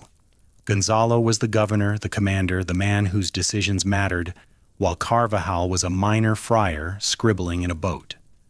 The centuries reversed this valuation so completely that today Gonzalo is remembered primarily as a cautionary example, while Carvajal's chronicle is treated as a primary source of irreplaceable scientific and historical significance. Power and attention, it turns out, have very different half-lives. Power decays rapidly once its institutional supports are removed. Attention, crystallized into careful observation and honest recording, accumulates value over time in ways that its original practitioner could not have predicted. This is cold comfort to the dead. The 4,000 indigenous conscripts whose labor carried the expedition and whose bodies the jungle consumed would not be consoled by the knowledge that Carvajal's chronicle eventually vindicated the civilizations they belonged to. The vindication came too late by centuries, and in any case, vindication is a currency that can only be spent by the living. The dead have no use for it. The archaeological confirmation that the pre-contact Amazon basin sustained complex civilizations with sophisticated agricultural technology and large population centers does not bring back the people who built those civilizations. It does not restore the languages that were lost, the knowledge systems that were erased, the family lines that were severed when men and women were chained together and marched into the jungle at the command of a man who could not distinguish between ambition and wisdom. What the vindication can do, what it is doing slowly and imperfectly in the academic institutions and policy debates and legal proceedings of the 21st century, is alter the terms on which the future of the Amazon basin is decided. For 5 centuries, decisions about the Amazon were made on the basis of the assumption that the basin was empty, primitive, and available, a terra nullius waiting to be claimed and exploited by whoever possessed the technology and the will to do so. This assumption was wrong. The evidence that it was wrong has been accumulating for decades and is now overwhelming. The Amazon basin was not empty. It was home to millions of people organized into civilizations of considerable complexity. It was not primitive. Its inhabitants had developed technologies, terra preta, polyculture agriculture, controlled fire management, aquatic resource management, that were, in their ecological sophistication, superior to the technologies that replaced them. And it was not available. It was claimed, inhabited, managed, and defended by peoples whose territorial rights were as real and as historically grounded as any European claim to any European territory. The recognition of these facts does not automatically translate into policy change or behavioral change or the reversal of 5 centuries of accumulated damage. Recognition is necessary but not sufficient. The Amazon basin will not be saved by the acknowledgement that Carvajal was telling the truth, any more than it was destroyed by the initial refusal to believe him. It will be saved, if it is saved, by decisions made in the present. Decisions about land use, commodity sourcing, indigenous rights, carbon pricing, international cooperation, and the dozens of other policy domains that intersect in the basin's future. These decisions will be made by people who have never seen the Amazon, who will never walk beneath its canopy or paddle its tributaries or experience the particular quality of light that Carvajal described when the afternoon sun finds the right angle through the steam. They will make their decisions on the basis of information, incentives, and values, and the quality of those decisions will depend, in some measure, on whether the information they receive includes the full history of what the Amazon was, what it became, and how the distance between those two states was created. This is why the story matters. Not as an adventure narrative, though it contains adventure on a scale that few historical episodes can match. Not as a morality tale, though the moral dimensions of the expedition are inescapable and should be inescapable. Not as a celebration of European exploration, though Orellana's navigation of the Amazon was, by any objective standard, one of the most extraordinary journeys in the history of the species. The story matters because it is the origin point of a process that is still unfolding. The process by which the world's largest and most biologically significant tropical forest was transformed from a managed, inhabited, eculturally rich landscape into a contested resource whose fate is being decided by forces that most of its inhabitants cannot control. Every chapter of the Amazon's post-contact history, the colonial missions, the rubber boom, the oil exploration, the gold mining, the cattle ranching, the soybean frontier, the hydroelectric dams, the illegal logging, the mercury contamination, the annual fires. Every chapter begins with the same premise that Gonzalo carried into the jungle in 1541. The premise that the Amazon contains something valuable. The premise that the valuable thing can be identified, extracted, and transported elsewhere. The premise that the cost of extraction, measured in human suffering, ecological degradation, and the destruction of knowledge systems that cannot be replaced, is acceptable because the value of what is extracted exceeds the value of what is destroyed. This is the calculus of El Dorado, and it has been running continuously for 500 years, adjusting its variables with each new commodity cycle, but never questioning its fundamental equation. The equation is wrong. It has always been wrong. It was wrong when Gonzalo applied it to gold because the gold was not there. It was wrong when the rubber barons applied it to latex because the extraction destroyed the labor force on which it depended. It was wrong when the oil companies applied it to petroleum because the contamination destroyed the water systems on which the surrounding communities depended. It is wrong today when the global commodity markets apply it to beef and soybeans and timber because the deforestation that produces these commodities is destroying the hydrological and carbon cycling functions on which the region's climate, and increasingly the global climate, depends. The equation is wrong because it systematically excludes the value of what is destroyed from its calculation of what is gained. The standing forest has value, immense, measurable, quantifiable value in terms of carbon storage, water cycling, biodiversity maintenance, and climate regulation. But this value does not appear in the commodity prices that drive deforestation, because the economic systems that set those prices were designed by the intellectual descendants of men who looked at the Amazon and saw only what could be removed from it. The surviving indigenous communities of the Amazon basin have been saying this for as long as anyone has been willing to listen, which is not very long. Their testimony has been dismissed in successive centuries as primitive superstition, romantic nostalgia, political obstruction, and naive environmentalism. It has been dismissed because the people delivering it lacked the political power to compel attention, and because their message was fundamentally incompatible with the economic assumptions of the societies that were destroying their world. You cannot tell a civilization built on extraction that extraction is the problem and expect to be heard. You can only continue to exist, continue to practice what you know, continue to maintain the small sections of forest that your territorial rights, where they are recognized at all, allow you to protect, and hope that the evidence accumulating in the soil and the satellite images and the climate data will eventually say what you have been saying all along in a language that the extractive civilization is finally forced to understand. The evidence is speaking now. It is speaking in the language of soil chemistry, showing that Terra Preta retains its fertility centuries after its creators were killed. It is speaking in the language of remote sensing, showing that indigenous territories lose forest at a fraction of the rate of surrounding areas.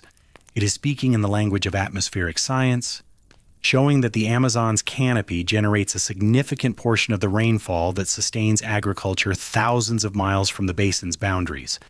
It is speaking in the language of epidemiology, showing that mercury contamination from gold mining is producing neurological damage in communities that have no connection to and derive no benefit from the mining industry.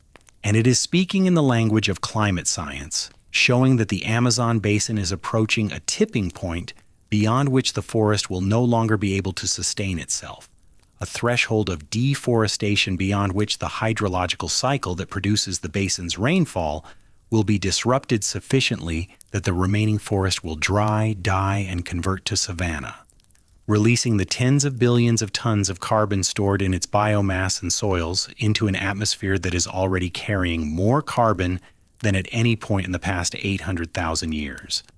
This tipping point is not a distant, theoretical concern. Current estimates place it at somewhere between 20 and 25% total deforestation of the original forest, and the basin has already lost approximately 17%. The margin between the current state and the point of no return is measured in single-digit percentages, in a region where deforestation rates can fluctuate by several percent from year to year depending on the political and economic climate. The Amazon basin, in other words, is closer to systemic collapse than it has been at any point since the demographic catastrophe of the 16th century. And this time, the collapse would be ecological rather than demographic, affecting not just the basin's human inhabitants, but the global atmospheric systems on which the entire human species depends. Gonzalo Pizarro could not have imagined this. He could not have imagined that the jungle he entered in search of gold would, 5 centuries later, be recognized as one of the critical systems maintaining the habitability of the planet. He could not have imagined that the people he chained and marched to their deaths possessed knowledge that his own civilization would desperately need.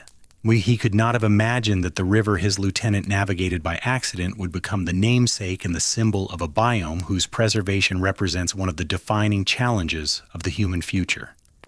He could not have imagined any of this because his imagination, like the imaginations of all the men who followed him into the Amazon over the succeeding centuries, was constrained by the assumptions of his culture and his time.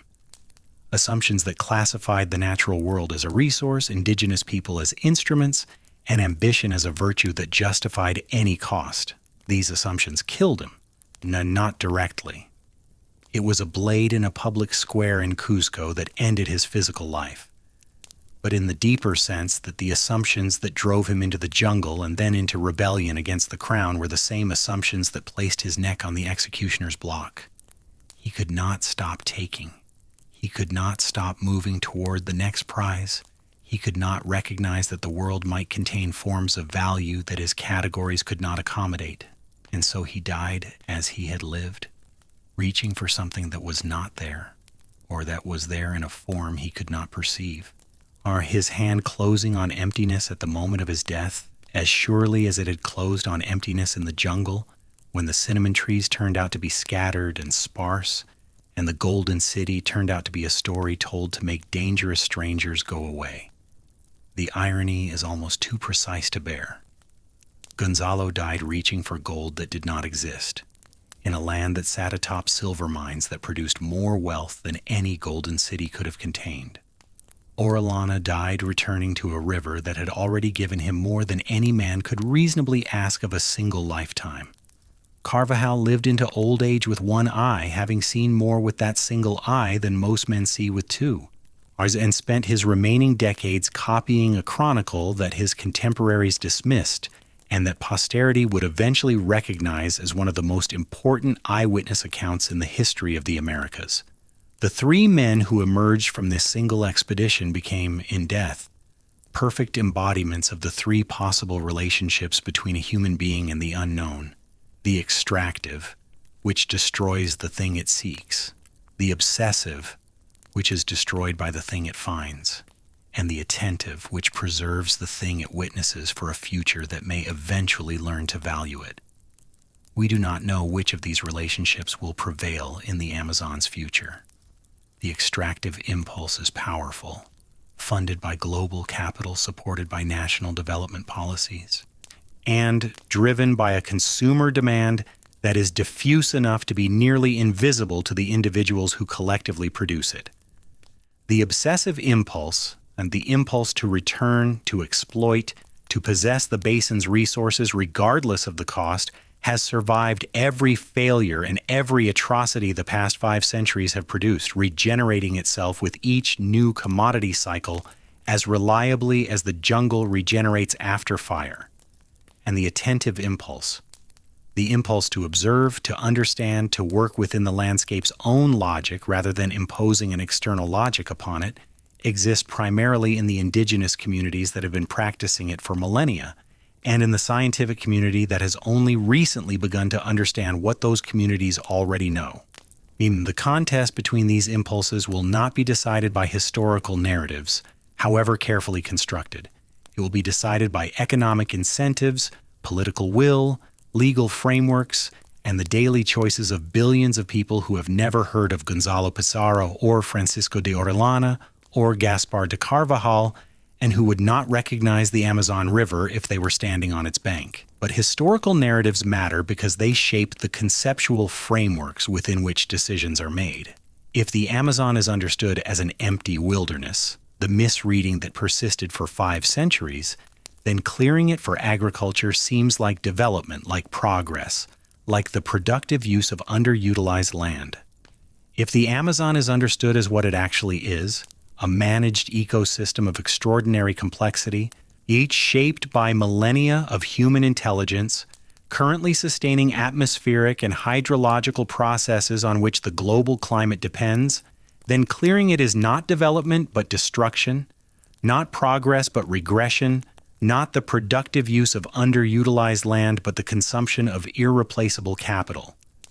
The story of Gonzalo Pizarro's expedition is, in this sense, a story about what it costs to misunderstand a landscape. The cost, measured in 1541 and 1542, was approximately 4,000 human lives, most of them indigenous, most of them unmourned, most of them invisible to the historical record except as a number and a set of categories. The cost, measured across the 5 subsequent centuries, is incalculably larger. Millions of lives lost to disease, forced labor, displacement, war, and the systematic destruction of the cultural systems that had sustained human habitation in the basin for thousands of years. The cost, measured in the present, is the approaching tipping point of an ecosystem whose collapse would have consequences measurable not in lives but in the atmospheric composition of the planet itself. And the cost measured in knowledge, the most difficult cost to quantify and the most devastating to bear, is everything the dead knew and the living have forgotten. The soil technologies, the agricultural practices, the botanical pharmacopoeia, the water management systems, the controlled fire regimes, the fish farming techniques, the sustainable hunting practices, the navigational expertise, the linguistic diversity, hundreds of languages, each one a unique repository of environmental knowledge encoded in vocabulary, grammar, and the stories told around fires that went cold centuries ago. Every language that died took with it a way of seeing the world that no other language replicated, a set of distinctions and categories and observations that were the product of centuries of specific attention to a specific place and that, once lost, could not be reconstructed by any amount of scientific investigation. This is the true El Dorado, not a city of gold, but a civilization of knowledge, diffuse, distributed, encoded in practice rather than text, sustained by communities rather than institutions, and more valuable than any quantity of precious metal because, unlike gold, it could not be replaced once it was gone. Gold can be mined again, silver can be extracted again, our rubber trees can be replanted, oil wells can be redrilled.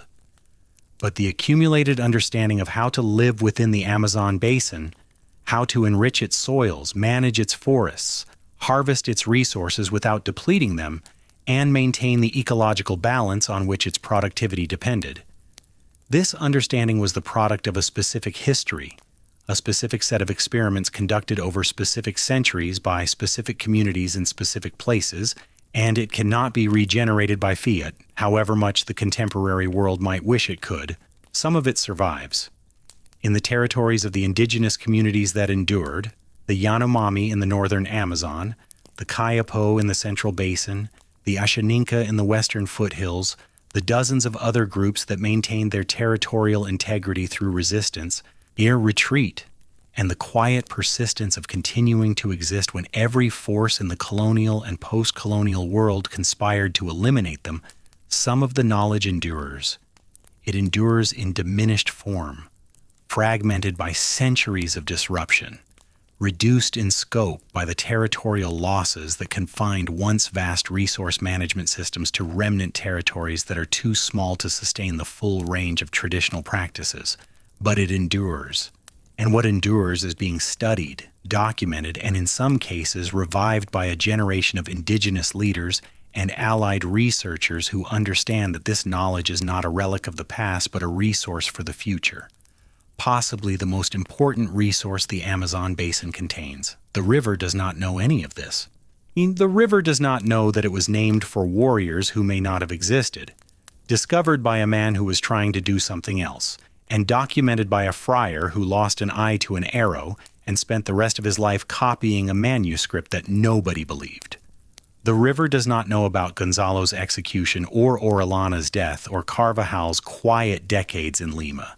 The river does not know about the rubber boom or the oil roads or the satellite images that show its forests disappearing in patches that grow larger each dry season. The river does not know about tipping points or carbon cycles or the policy debates that will determine whether its basin survives the 21st century in a form that its pre-contact inhabitants would recognize. The river knows only how to flow. Or it has been flowing since before there were human beings to name it, and it will continue to flow after the last human argument about its future has been settled one way or another. It gathers the rain that falls on the eastern slopes of the Andes, the same slopes that Gonzalo descended in 1541, the same mountains that broke his horses and froze his porters and gave way, with that dramatic ecological plunge, to the lowland jungle that would consume his army. It carries the sediment of those mountains eastward through the basin, past the sites of settlements that Carvajal described and that no one believed in, past the territories of peoples who survived the conquest and the rubber boom and the oil roads and who are still there, still fishing, still farming. We're still speaking languages that encode knowledge the rest of the world is only beginning to understand. It carries the accumulated drainage of a subcontinent toward an ocean that receives it with the same indifference with which it has received it for millions of years. The freshwater plume extending hundreds of miles out to sea, diluting the salt, altering the color, creating a zone of mixed water that can be seen from orbit as a brown stain on the blue surface of the Atlantic. The river carries everything. It carried Orellana's leaking boat and the 57 men who clung to it. It carried the arrows that struck Carvajal's face. It carried the diseases that destroyed the civilizations along its banks. It carries the mercury that the gold miners dump into its tributaries and the agricultural runoff that feeds algal blooms in its lower reaches, and the sediment from deforested hillsides that clogs its channels and raises its floodwaters higher each year. It carries whatever the world puts into it without judgment and without memory, downstream and out to sea. And in the late afternoon, when the rain has passed and the sun drops low enough to penetrate the canopy at just the right angle, the river still turns to gold. The same gold that Carvajal noticed from his leaking boat in 1542. The same gold that Gonzalo Pizarro would not have recognized if he had been standing in it up to his waist. Not the gold of El Dorado, not the gold that drove 4,000 people into the jungle and left 80 alive, but the other gold. The gold that cannot be mined or minted or melted down. The gold that exists only in the moment of its appearance, that belongs to no one and enriches everyone who happens to witness it. And that will continue to appear each afternoon for as long as there is a river and a sun and an angle between them sufficient to produce the illusion that the water is made of light. It was there before Gonzalo came. It was there while he was dying. It is there now. And if the forest survives, if the tipping point is not crossed, If the extractive logic that has governed the basin for 5 centuries can be replaced by something closer to the attentive logic that sustained it for millennia before that, it will be there long after the last person who remembers this story has followed Gonzalo and Orellana and Carvajal and the 4,000 unnamed dead into the silence that the jungle makes of everything human. The river flows. The light falls. The gold appears and disappears and appears again, patient and impermanent, asking nothing, offering everything, the only treasure the Amazon ever held that was exactly what it seemed to be.